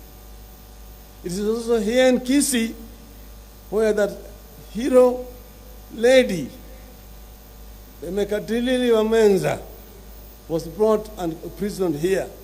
And it's from here that she escaped and walked on her foot all the way back to the coast. There are many other heroes here. The late senior chief, Musa Nyandusi,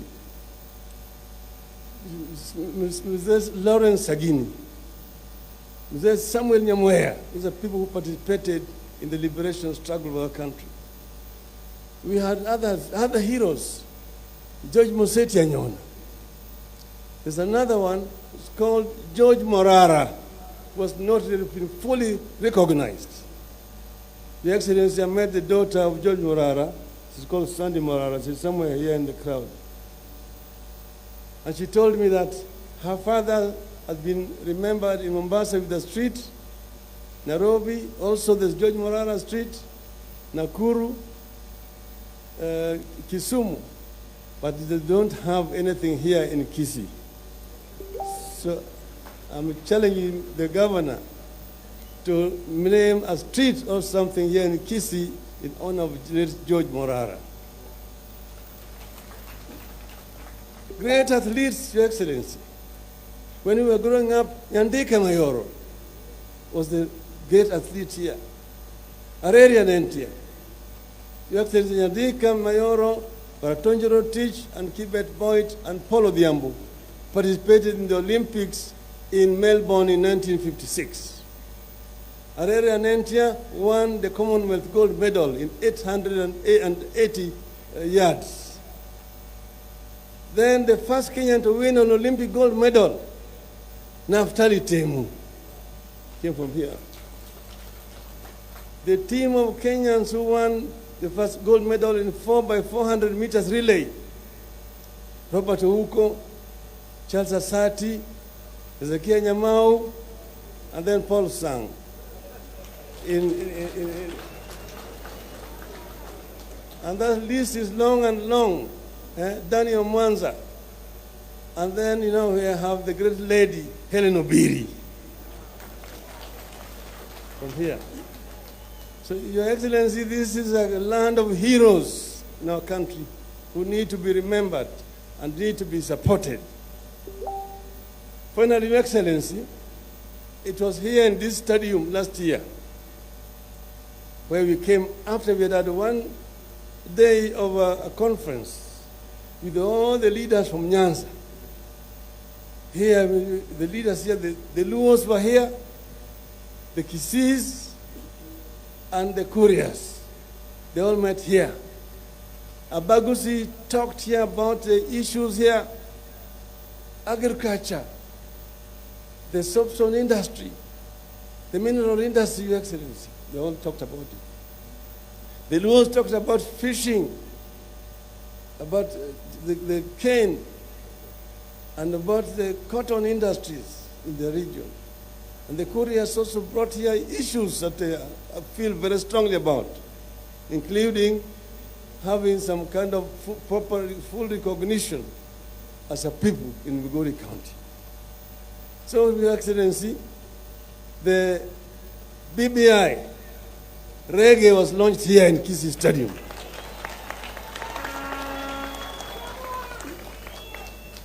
And we said that we must change direction.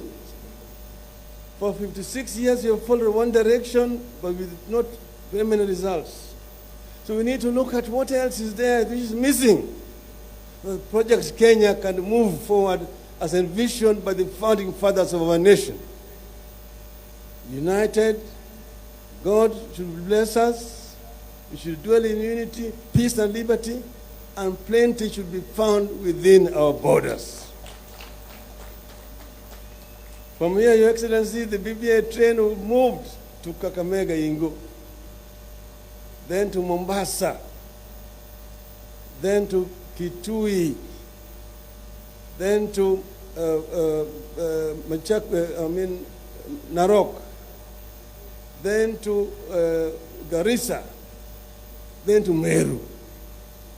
It was only when we were supposed to be going to Nakuru, shetani ikanguka kutoka huku juu. Na reggae ikaenda kwa half time.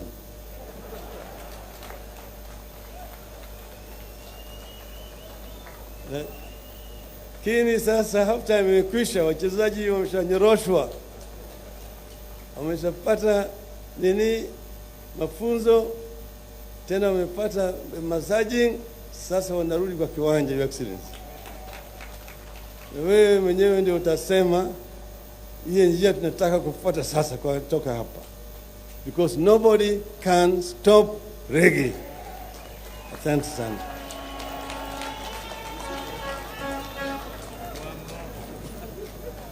Your Excellency, as I conclude, abagusiba mintesi muaika omugako itogo toga mbere president ye itogo tene na kimora anjenda de korora chinko bintanya korora moigwete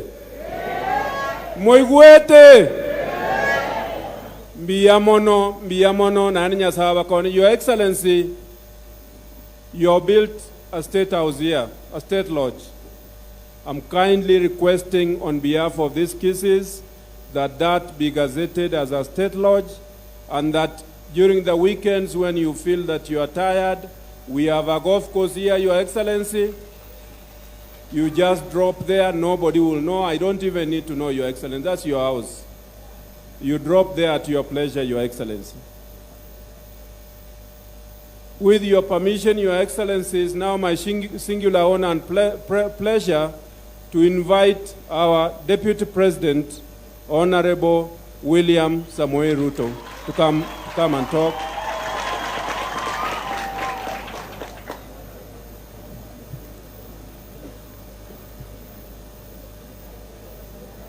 Your Excellency,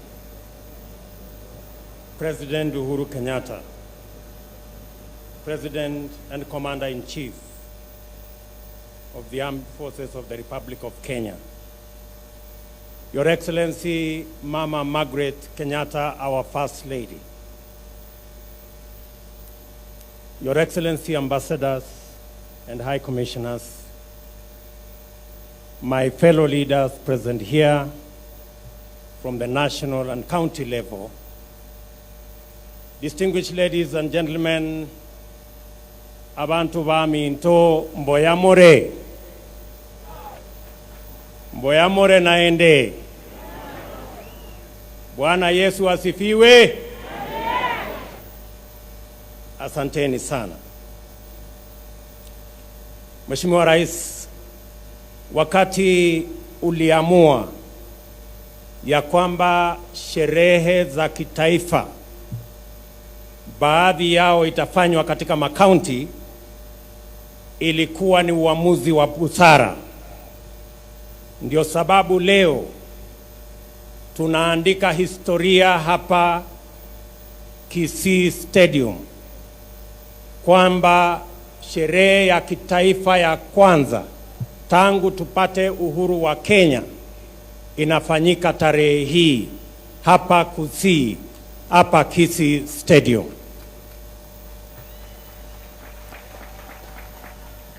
And I want to say, Your Excellency, we've come here to celebrate our SHUJAAs, the heroes and heroines of our nation. Our founding fathers, the men and women who through determination, hard work, sweat and blood reclaimed our nation from the hands of colonialists and made us a free people. To them, we owe a debt of gratitude, and that is why we celebrate them on this Mashujaa Day. Your Excellency, there are millions of ordinary Kenyans in our villages, in towns and cities who wake up early and sleep late in offices, in factories, in farms, and in all other places, working hard for our nation diligently, with commitment, with determination, with passion, and with integrity to make meaning of our independence and to continue the journey of making our nation free. To them too, ladies and gentlemen, we celebrate them as our Mashujaas because of what they do on a daily basis. And Your Excellency, because it is a national day, I do not wish to say more. My friend, the former Prime Minister, has told us about the reggae, which is fine, but I guess we will have a robust national conversation that will bring everybody on board. With those few remarks, Your Excellency, it's now my duty and pleasure to request, ladies and gentlemen, for us to be upstanding so that we can ask His Excellency the President to make his national address. Your Excellency, sir. Santi William, thank you. Please be seated. Thank you very much.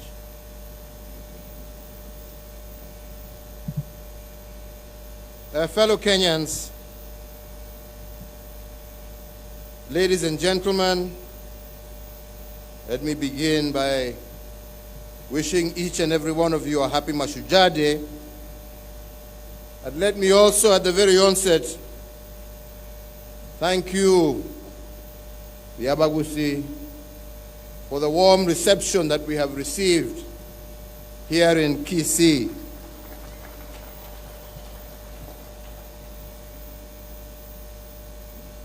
To celebrate the cultural diversity of Kenya and to strengthen our nationhood, I made the decision to hold our national celebrations in the counties on a rotational basis.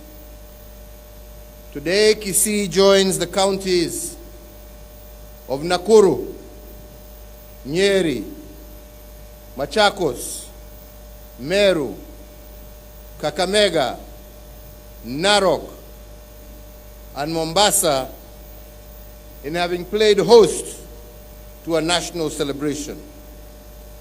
And indeed, in the near future, we shall announce where next year's Madaraka Day will be hosted.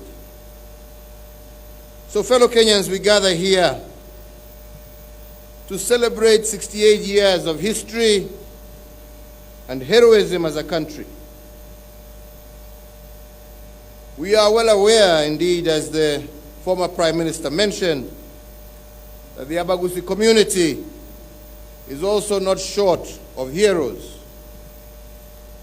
In their senior ranks, there are those that have been mentioned by the Prime Minister. You will also encounter senior chiefs, Angwenyi Geshana, Osongo Agwenyi, Oga Agwenyi, Zakaria Agwenyi, Musa Nyandusi, and many others. The makers of the Kenyan nation at independence also tapped into the abilities of your sons and daughters, heralding the birth of a strong and vibrant nation whose story cannot be complete without the mention of Lawrence Sagini, James Nyamweya, Zachary Onyonka, amongst others. And thereafter, following in the steps of the independence Abagusi heroes, many others heeded the call to serve the public arena, with some rising to high echelons of public service as high-standing cabinet ministers, formidable legislators, influential judicial figures, amongst them being George Museti Anyona, Simeon Nyachai, Justice Nyarangi, just to mention but a few. So, ladies and gentlemen, on this day in 1952, a state of emergency was declared in Kenya by the British. They arrested over 200 of our leaders, including the Kapenguria Six, and indeed started one of the darkest chapters in the history of our nation. The atrocities visited upon thousands of our people during the emergency period can never be described by any account of history. Even the secret histories of the hanged in detention camps cannot capture the pain of what was later called the Dirty War between the British and our liberation heroes. Fathers were taken away from their families never to return, while those who did limped back home, some having been castrated and permanently robbed of the joy of ever being a parent. Mothers were maimed by marauding soldiers never to recover, and innocent children were forcefully conscripted into a war and turned against their own. The darkness of this dirty war and its imprint on the psyche of our nation will remain alive in our memories forever. However, the founding father of our nation, Mzee Jomo Kenyatta, advised us that for our country to heal and move forward, we must forgive, but we can never forget. This advice to forgive and not to forget was not a call to begrudge the perpetrators of the darkest part of our history. It was a call to remind our children about our past every Mashujaa Day, and to do it recognizing that liberation is a process. The more we ponder our history in its truest form, the more liberated we become. But those who whitewash and dodge their history become victims of its ugly parts. Fellow Kenyans, this day, the 20th of October, was set aside by our forefathers because there is no country without a history, and there is no history without heroes. The day was also set aside to remind us that history is not just about the past. Our history is also a torch that blazes a trail into the future as well. And that is why I invite you today to reflect with me on the heroes and heroines that defined our nationhood. Although we speak of October 1952 as the hallmark date in the history of our heroes, tales of heroism in Kenya date back to the 19th century, well over 100 years ago. And this is testament to the fact that our national pride is not a recent affair. It is something ingrained in our consciousness as a people. For instance, Chief Wayaki Wahinga led a resistance movement of the Agikuyu against the leadership of the British administration towards the end of the 19th century. His main complaint was that the colonizers were excessive in their demand for livestock and labor from his people. And during one of the disagreements, he is said to have burnt down a British establishment in his jurisdiction in 1890. 2 years later, in 1892, Wayaki Wahinga was arrested and buried alive at Manyani Maximum Prison in Taita Taveta. He died a hero. And today, I cannot be more proud than I was last week when in the same venue, Manyani, I introduced the future heroes of our nation, a group of 800 young men and women engaged in groundbreaking innovations for the future of our country. Another hero from this era was Mukile Wanameme, leader of the Bukusu resistance of 1895, a brave soldier and a skilled military man. Wanameme is said to have beaten the British soldiers in his first battle against them at Chitemba Hills near Webuye. He died a hero. And not all our 19th century heroes were men. There was a Giriama widow by the name of Mekatilili Wamenza, who distinguished herself as one of the foremost warriors of her time. Born in 1840, she led the Giriama resistance against the British Empire between 1912 and 1915, a grievance against the British administration using forced Giriama labor that undignified her people. She was arrested twice, put in colonial maximum prisons, and in both instances escaped. The first, as we heard earlier, actually being here in Kisii, where she walked after escaping 800 kilometers back home. Her second escape was from Kismayo in present-day Somalia, and she did escape from there and went back to Kilifi to continue the Giriama resistance. Such spirit of resilience and constant comebacks is what we have banked in our historical records as heroism.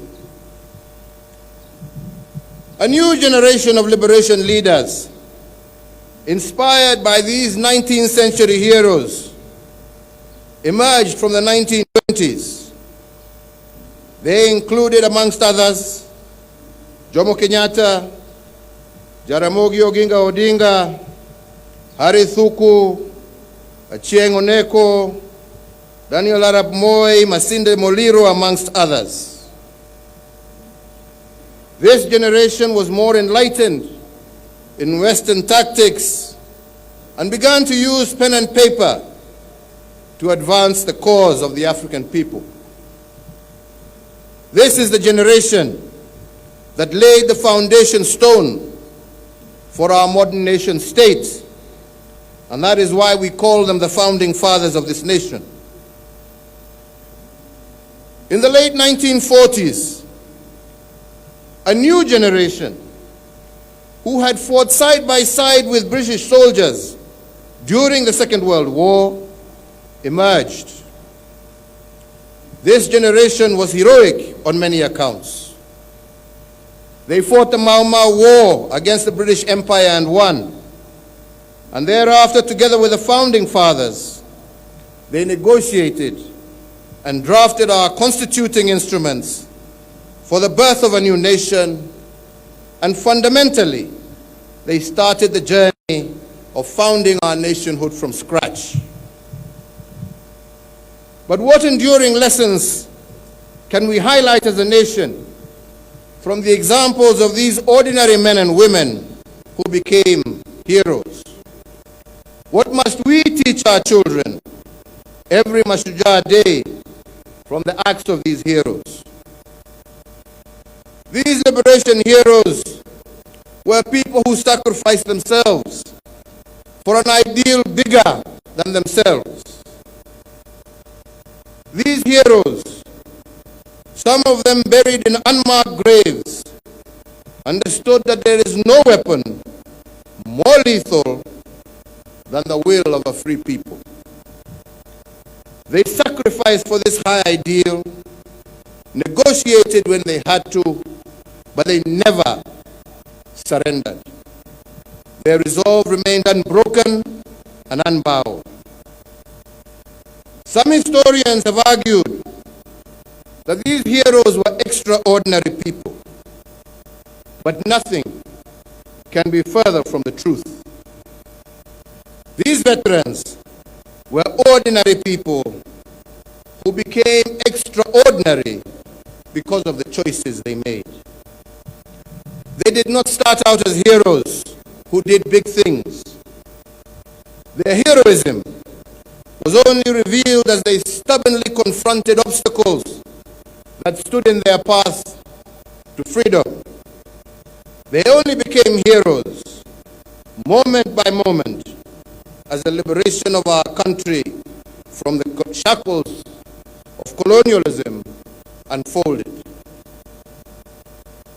So fellow Kenyans, you may ask why I just said that creating our nationhood is a journey started by our founding fathers, but one that is yet to be completed. I say so, fellow Kenyans, because nationhood is not an event. It is a process. When our founding fathers emerged from the liberation war with fresh wounds, bloodied faces, years of incarceration, they had only one desire. They had vanquished their enemy and brought freedom. But the task of bringing 42 nations into a single nation state was still daunting. They knew that this would be a journey. They knew that summoning the consciousness of 42 nations into a singular purpose under the nation state would take constant negotiations and renegotiations. And borrowing from their own historical experiences, the process of constantly reviewing our nationhood would only happen through the unremitting search for a constitutional consensus. This position was strongly advocated by another group of our heroes known as the Constitutionalists. Apart from being the architects of our new state and the engineers of our new economic order, they pushed for the practice of constantly building a constitutional consensus. To them, constitution making was not a rigid endpoint. It was a constantly moving target that requires continuous consensus. More so, because they saw constitution making as being a process first and then an act after. While the act of constitution making is an end state in itself, the process is a constant negotiation and renegotiation of nationhood. That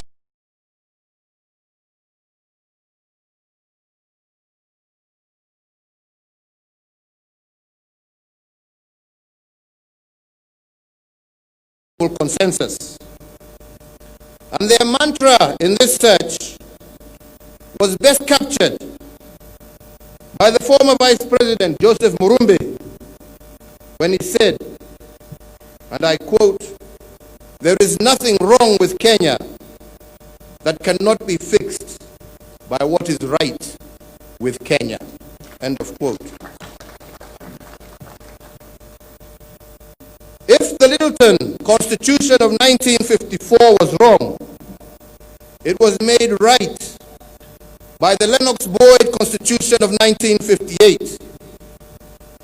When this constitution outlived its consensus, the Ian MacLeod Constitution of 1960 kicked in, and the search for a common ground continued until the Independence Constitution was adopted. But even then, this constitution was adopted as a ceasefire document to facilitate independence. After independence, the Lancaster Consensus was replaced by a new consensus, and the cycle of constantly negotiating our nationhood continued.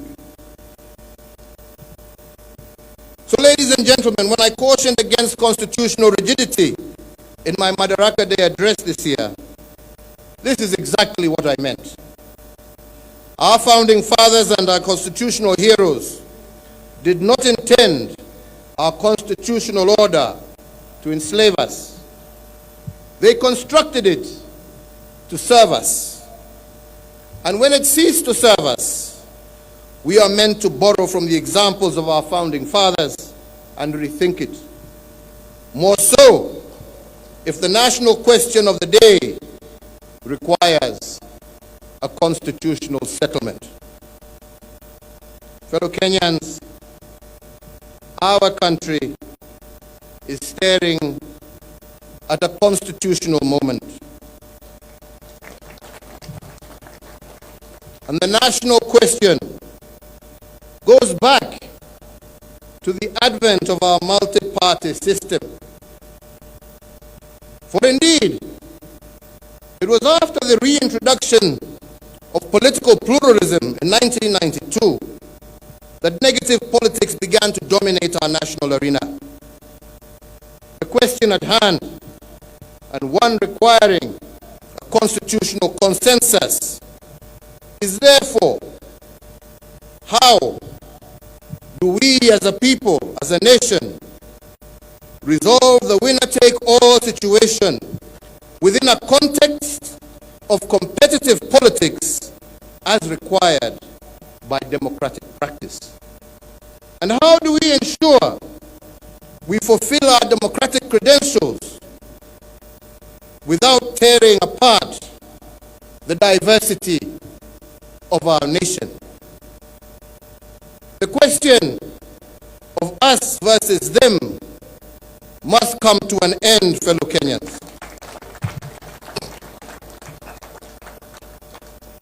And as we exercise our democratic rights, it must never again be at the expense of our diversity.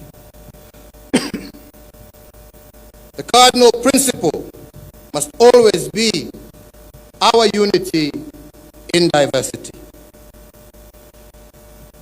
Yes, the 2010 Constitution gave us some remedies, but did it resolve or entrench the zero-sum game, in which the winner takes all and the loser goes home with nothing? Are we still in this zero-sum constitutional dispensation that created conflict since the advent of multi-party politics in 1992? And how do we expect as a people to resolve this problem using elections instead of constitutional change? It would indeed, fellow Kenyans, be a tragedy if come subsequent elections we have not resolved this dilemma. And that is why I urge the country to ponder a constitutional consensus around a three-pronged national question. On the one part, the question is political inclusion. Instead of a zero-sum constitutional equation, can we adopt a positive-sum equation? Can we adopt a constitutional arrangement that can take care of our diversity as a people? And on this, fellow Kenyans, we should not give my suggestion the parochial interpretation of creating positions for individuals. I am only urging for a constitutional consensus that accommodates all communities in an election.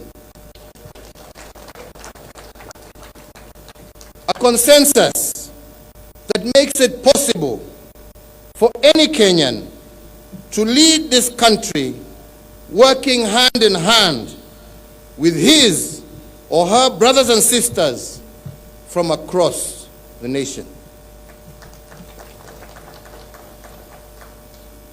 The second part of the national question at hand is about equity in the distribution of opportunities and resources.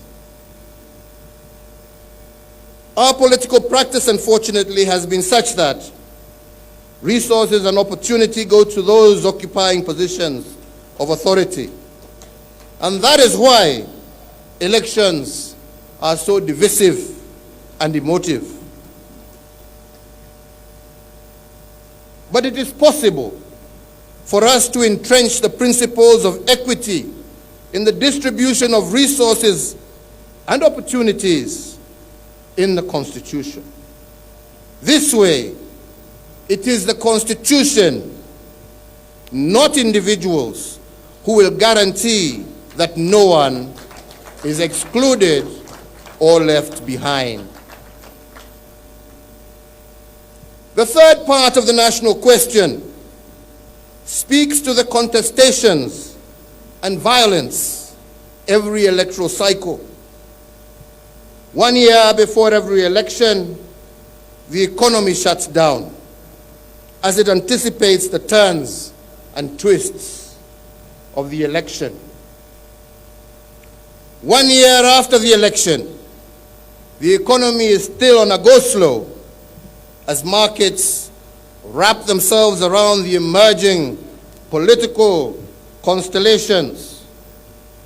This means that in every electoral cycle of 5 years, 2 years are wasted exclusively attending to electoral matters.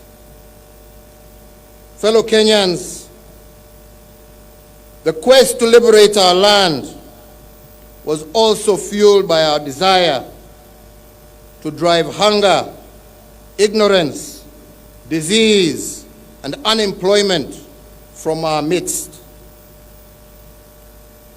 Unless the economy is sustainably expanding to accommodate the youth graduating every year, then what we are doing by removing 2 years is robbing our children of their future. Therefore, as part of the national question, we are called to create an environment where enterprise can thrive by continuously attracting capital into the country. Endless political contestations creates anxiety, akin to some of the things that we are witnessing in our nation today. Truly, I do not believe that is what our founding fathers and the constitutionalists at independence wanted for us. And if we do not change it now, when we have this constitutional moment, this problem will plague our country for years on end. My invitation to our country, therefore, is for us to have an honest conversation with itself, as William has just said. And we must not shy away from taking bold decisions the way our founding fathers did. Ladies and gentlemen, I want to continue by saying that we cannot talk of our independence heroes without mentoring the diaspora fraternity that also supported our liberation struggle, and yet they were not Kenyans. The former Prime Minister of India, the late Jawaharlal Nehru, was one of the very early supporters of our struggle. When the Kapenguria Six were put on trial, he provided part of the legal team that defended them.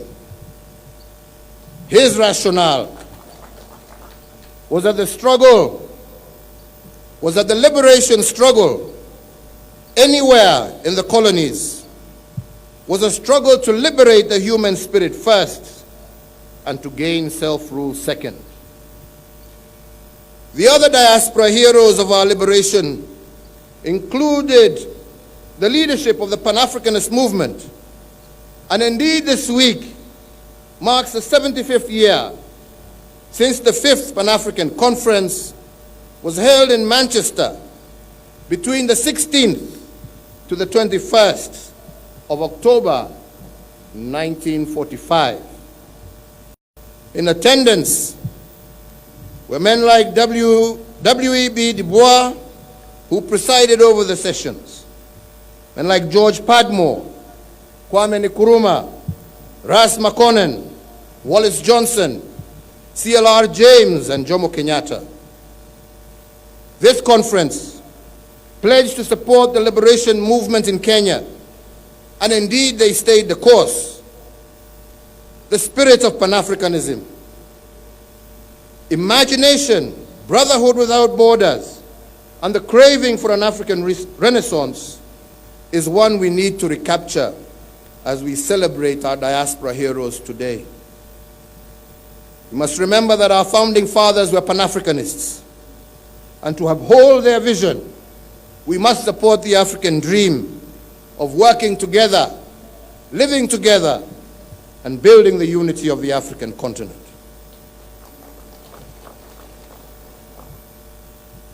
Fellow Kenyans, we must also celebrate today our young people. They are our heroes, and yet we so often forget. As one statesman once said, and I quote, "We do not own this country. We have just borrowed it from our children, as represented by our young people." And if history is not just a path to the past, but a trail into the future, then a spotlight must be shone on our young people this Mashujaa Day. I remind you all that the makers of this nation were actually dominated by young people who worked closely with a few elder statesmen. Many do not know that the Independence Cabinet and the new administration was also dominated by young people.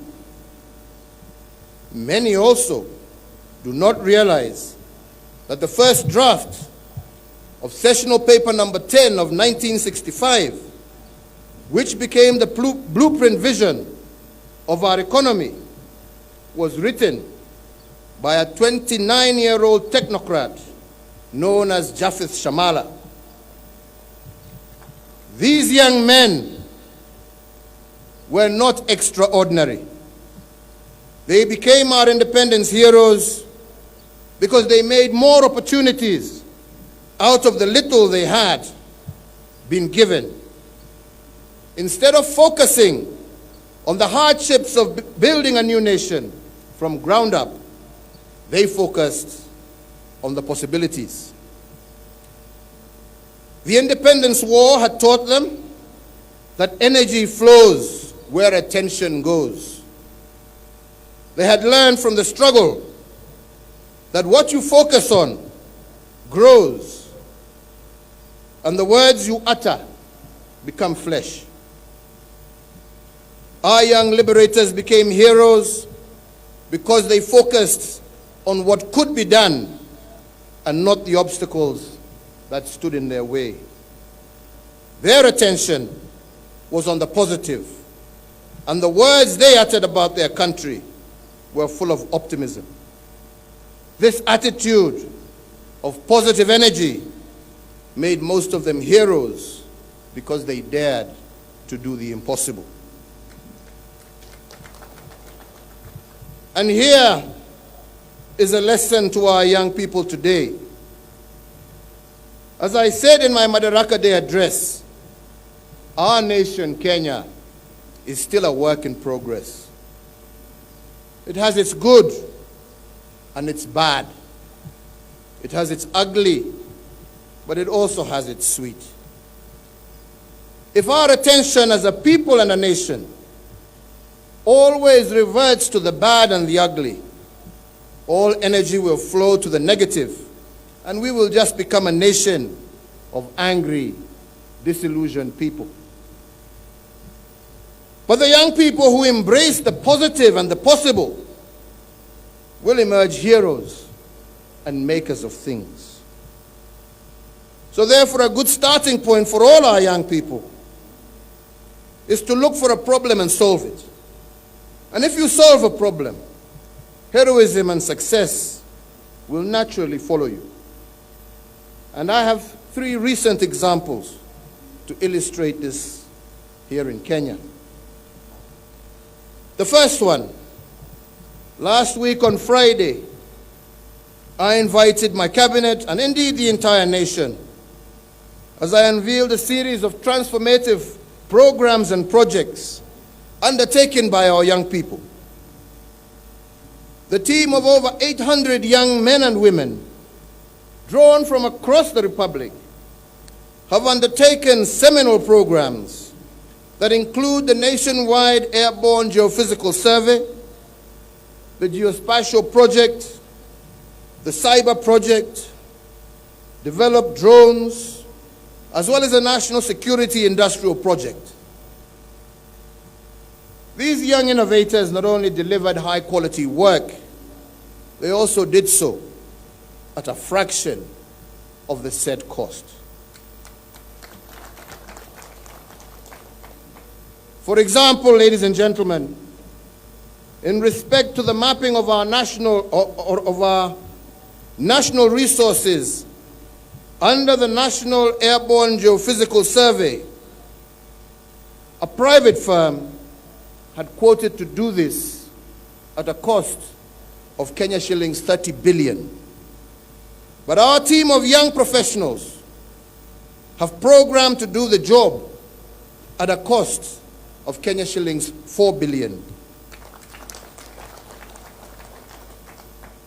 Currently, this project is almost 70% complete, and we look forward next year to launching it.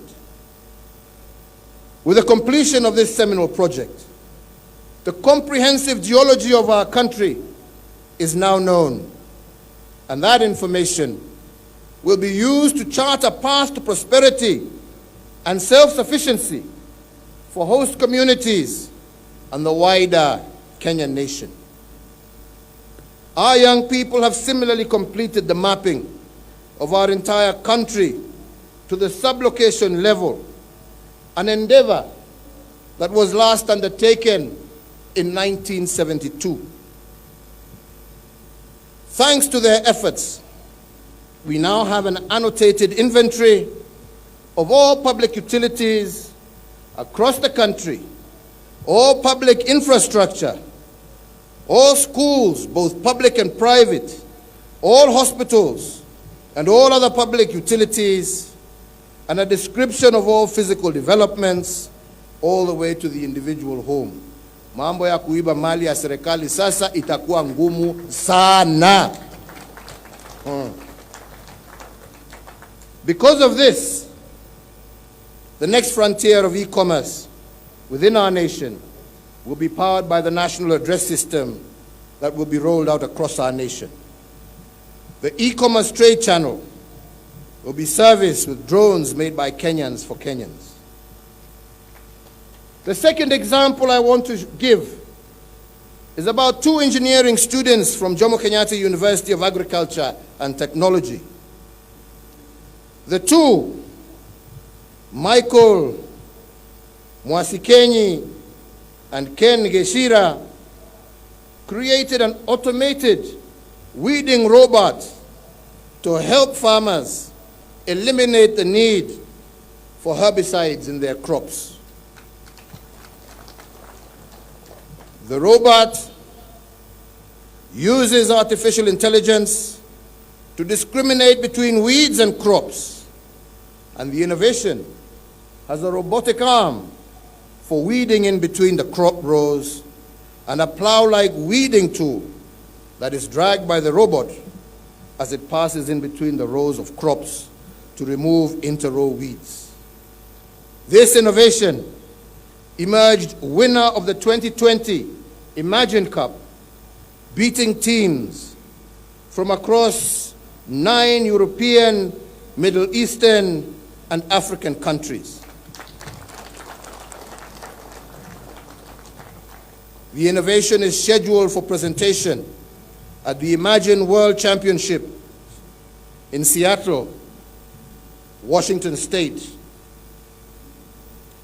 Added to the many innovations from our young people during the COVID-19 crisis, the third heroic example I wish to mention is that of one Roy Alela, holder of a bachelor's degree in microprocessor technology and instrumentation from the University of Nairobi. This 25-year-old engineer had a strong urge to communicate with his 6-year-old niece, 6-year-old deaf niece. He had a problem to solve, and he did not shy away from it. After many experiments, he finally managed to create a pair of smart gloves that helped him communicate with his deaf niece. These gloves have flex sensors that help the deaf wearer communicate and actually vocalize messages to a mobile phone through Bluetooth. These customs are made to be customized to any client specifications and have a 93% accuracy of vocalizing messages. By solving the problem of his 6-year-old niece, Roy Alela has created a solution that will help thousands of deaf people globally.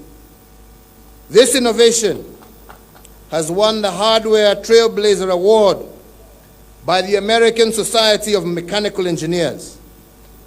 Roy was also the second runner-up for the British Royal Academy of Engineering Leaders in Innovation. With the example, therefore, of the National Security Program, Weeding Robot, and the Smart Glove, it is clear that Kenya has a pool of talented and gifted people. Where those transformative innovations came from, I believe there are many more. All we need do is look. And if our national attention moves to the search for solutions, our natural energy will indeed flow to a positive place. Fellow Kenyans, allow me to end my address today by recording 2 Mashujaa lessons from our founding fathers to our young people. I am compelled to do this because one statement said, if it was not for the elders correcting the mistakes of the young, there would be no state. My intention today is not to correct, but to point our young people in a direction that will make them heroes in their times.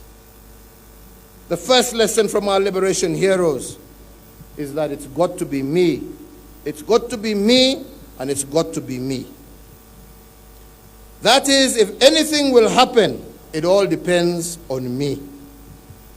If change will happen, do not expect your neighbors to be the one to cause it. You are the one to do it.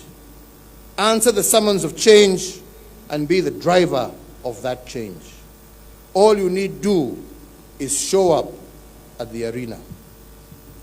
Theodore Roosevelt once said that the man who matters is not the man who stands by the wayside criticizing, saying how things could have been done better. The man who matters is the one in the arena, the man whose face is marred by dust and sweat and blood, the man who errs and comes short again and again, knowing that even if he fails, at least he failed trying.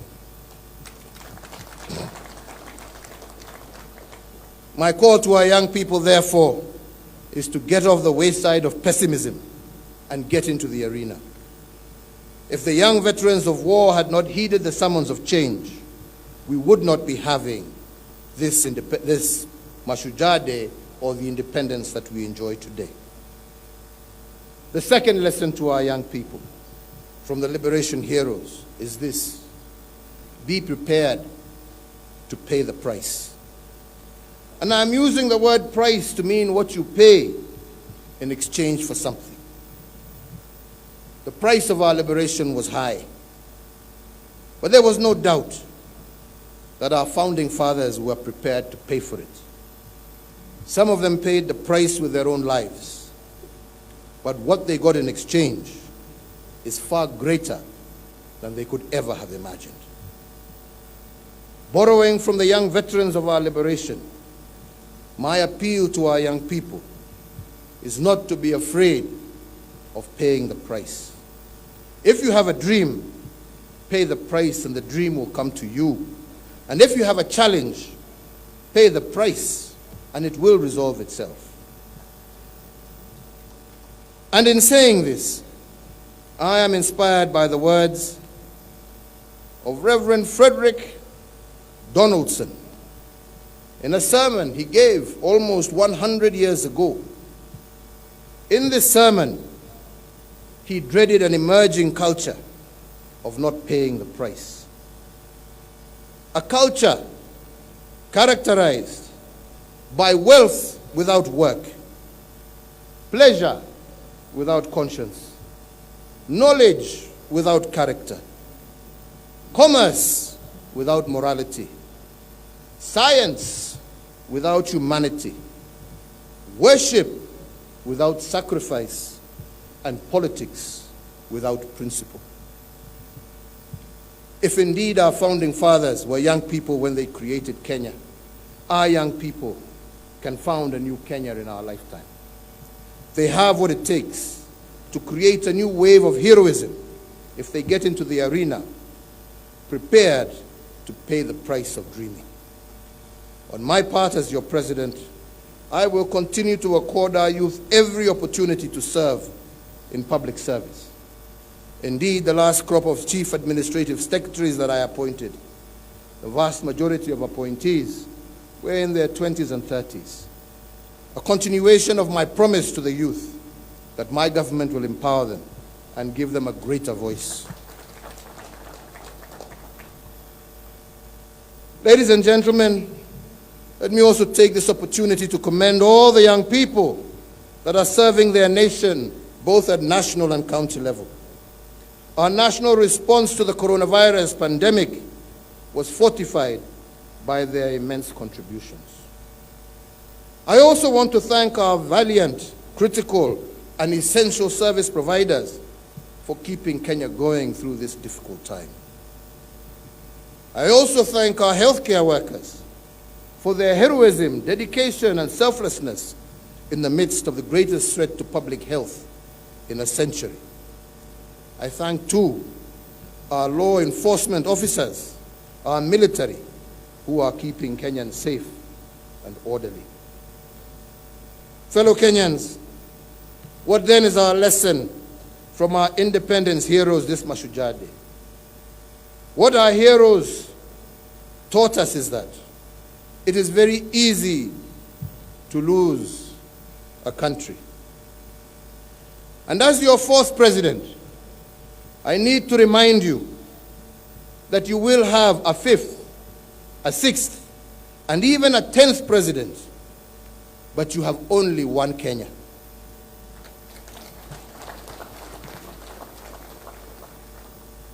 This is all we have, and it is imperative that we all must protect it at any cost. So, ladies and gentlemen, I cannot conclude this address without honoring our COVID-19 heroes.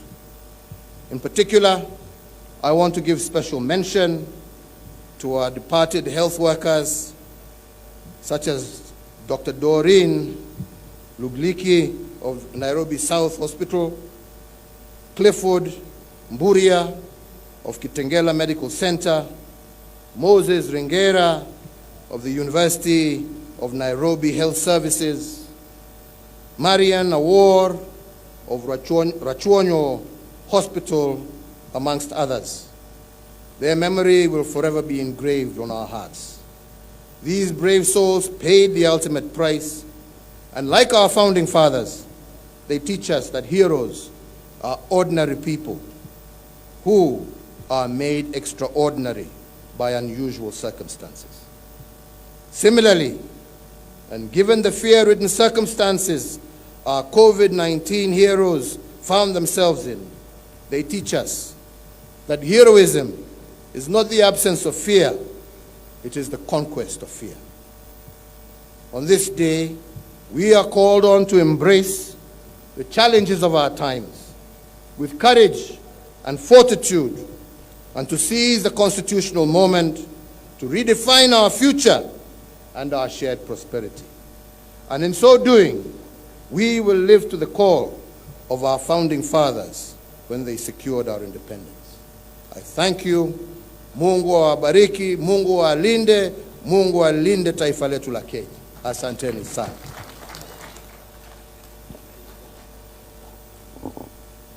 Tusimameni sote kwa wimbo wa taifa tafadhali. Asante, niombe tuketi kwa kifupi. Na kabla ya wimbo wa taifa, Mheshimiwa Rais, naomba kwa heshima uniruhusu nimwite mwenyekiti wa kitaifa wa kamati inayoshughulikia masuala ya National Integrated Identity Management System NIMS, Waziri Dr. Fred Matiang'i atuongoze kwa kipindi kifupi. Waziri, karibu.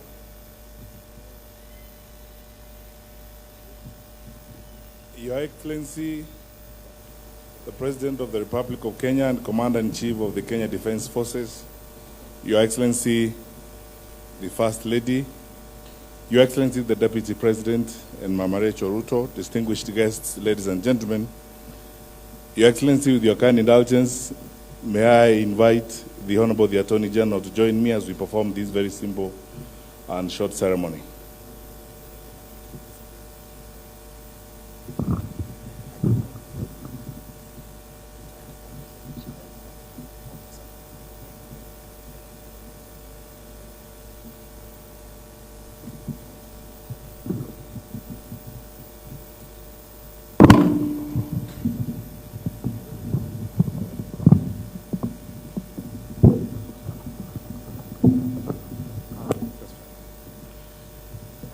Your Excellency, about just over 2 years ago, under the National Security Project, you directed that we commence the National Integrated Identity Management System.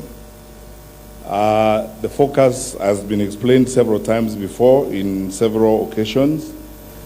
It's intended to basically integrate public personal data so that every Kenyan gets a single identity we call a single source of truth, or in Kiswahili, huduma number. Your Excellency, it's my pleasure now on behalf of my colleagues in the Interministerial Committee to report on this historic day that the process is now complete and we have actually developed the huduma number. Your Excellency, today you and the First Lady will be the first recipients of the Sambo Huduma card, which we hope to be rolled out as soon as the National Assembly completes the process of the appointment of the Data Commissioner as directed by the High Court. Your Excellency, on my own behalf and on behalf of my colleagues in the committee, I would like to invite the Honorable the Attorney General to now hand over the Sambo Huduma card to you and to Her Excellency the First Lady. And thereafter, Your Excellency, I request you to hand out 10 Sambo Huduma cards for validation to 10 individuals and therefore guide us on the rollout that will begin strictly in compliance with the directions of the High Court as soon as the National Assembly is done with the process of the appointment of the Data Commissioner. Your Excellency, the President.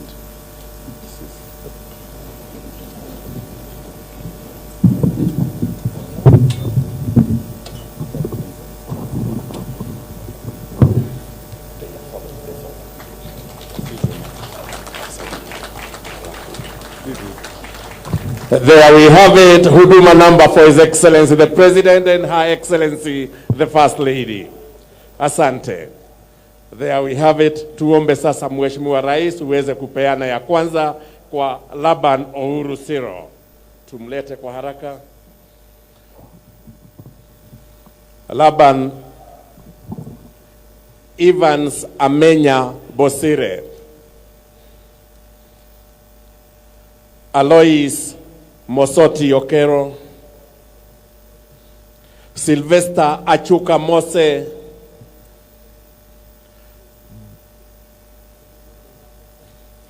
Boniface Moseti Oyaro.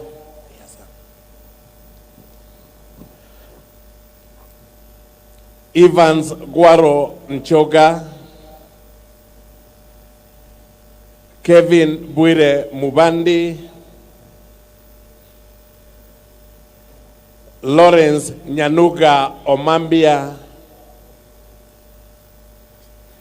Evans Michael Mose, na wa mwisho Henry Lerioka Nyabuto Deri. Asante.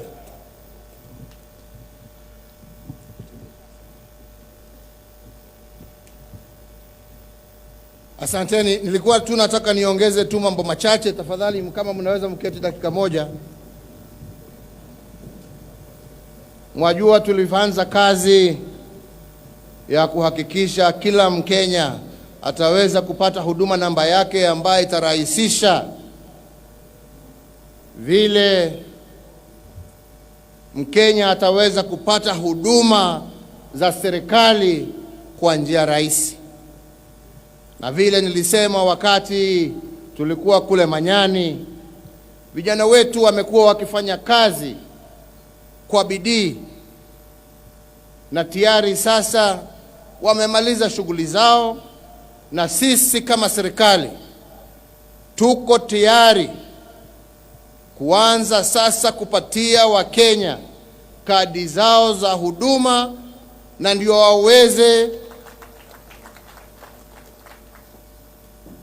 kupata hizo huduma zao aidha online kwa njia rahisi, na ile laini kubwa tulikuwa tunapanga kila wakati katika maofisi ya serikali iishe, badala ya masaa ya kupanga laini mtu akitafuta huduma awe anaendelea na biashara yake, anafanya mambo yake pahali alipo na anapata huduma yake kupitia hiyo kadi.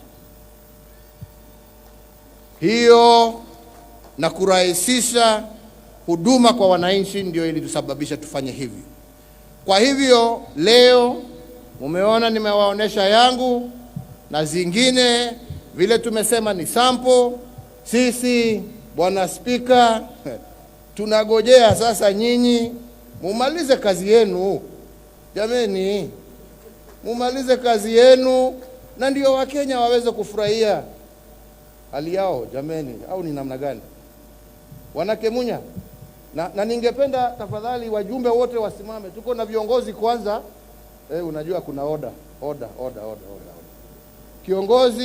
Kiongozi wa walio wengi kule bungeni, National Assembly, Bwana Kemunya. Kiongozi ya walio wengi katika Senate, Bwana Pogisho. Mdogo wa kiongozi ya walio wengi, Mheshimiwa Jimmy Angwenyi, mtoto wa kwenu. Mheshimiwa James Orengo, kiongozi wa minority. Mheshimiwa Junet, Chief Whip wa minority. Mheshimiwa Ongeri ndio ambaye I think ndio Public Accounts Chairman, yeye ndio anahakikisha ya kwamba hatuibi pesa. Na hawa wengine nafikiri msalimiane tu, na asante kwa kuja kusherehekea pamoja na sisi. Ningependa pia kuchukua nafasi hii kurecognize viongozi wenzangu kutoka na viongozi wa vyama mbalimbali wenzangu ambao wako hapa. Tuko hapa na ndugu Stephen Kalonzo Musyoka, na yeye ndio kiongozi wa chama cha Wiper. Tuko hapa na ndugu Musalia Mudavadi, yeye ndio kiongozi wa ANC. Tuko hapa na ndugu Moses Wetangula, kiongozi wa Ford Kenya. Na hii ndio tunataka jameni. Kenya ni yetu sisi wote. Tupendane, tushirikiane. Kushindana sio uadui. Matusi haijengi. Tutafutiane, tunaweza, we can differ in terms of policies, in terms of programs. That is fine. But we don't have to differ to the point where we insult one another, where we shed blood of our own brothers and sisters because of what we want. No, we are here to serve. We are here to work together. We are here to respect one another. And if we respect each other, you will also be respected. So I want to say I am truly grateful. Nimefurahi sana kuwaona hapa mkija kuungana pamoja nasi na Wakenya wote pahali popote walipo kusherehekea siku hii ya Mashujaa, na mimi natarajia kuendelea kufanya kazi pamoja nanyi na viongozi wote kwa niaba ya wananchi milioni 45 wa Kenya wazalendo. Nasema Mungu awabariki, Mungu awalinde, na tuendelee na umoja na amani katika taifa letu la Kenya. Asanteni sana. Thank you. Asante sana Mheshimiwa Rais. Naomba sote kwa heshima tusimame kwa wimbo wa taifa. Kidogo tafadhali, kidogo. Sorry. Nimefanya makosa na sasa hiyo mambo ya huduma yangu inaweza kuanguka kwa sababu nimesahau kutaja hapa tuko na kiongozi wa one of the arms of government which is the judiciary, ndio yuko hapa, Chief Justice wetu, tuko pamoja naye hapa. Asante sana Chief Justice. Tuko hapa na Speaker wa the National Assembly Bwana Justin Muturi, uko hapa. Tuko hapa na Speaker wa Senate, na yeye pia tuko naye hapa. Sasa mtapitisha, si ndio? Asante sana. Wimbo wa taifa.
Asanteni sana. Kwa ruhusa ya Mheshimiwa Rais, nitaomba sote tulio kwenye jukwaa rasmi tutatulia as I announce the departure protocol. Tutamkubalia Mheshimiwa Rais Uhuru Kenyatta na the First Lady wataondoka kwanza, kisha basi nitaeleza. Wengine situlie tafadhali. We would wish to observe departure protocols being led by His Excellency the President of the Republic of Kenya and Her Excellency the First Lady. Watafuatwa na Mheshimiwa Naibu wa Rais na Bi Rachel Ruto. Wengine tutatulia tafadhali so that we observe departure protocols. Atafuata Speaker wa Bunge la Kitaifa, Speaker wa Seneti, Honorable Chief Justice, the former Prime Minister, Head of Public Service, the Cabinet Secretary Interior, Cabinet Secretary Defense, Chief of Defense Forces and their servicemen, and the service commanders, Governor of Kisii County, Ambassadors and High Commissioners, Cabinet Secretaries, Principal Secretaries, the rest of us to remain kindly as you observe the departure protocol. His Excellency the President and Her Excellency the First Lady.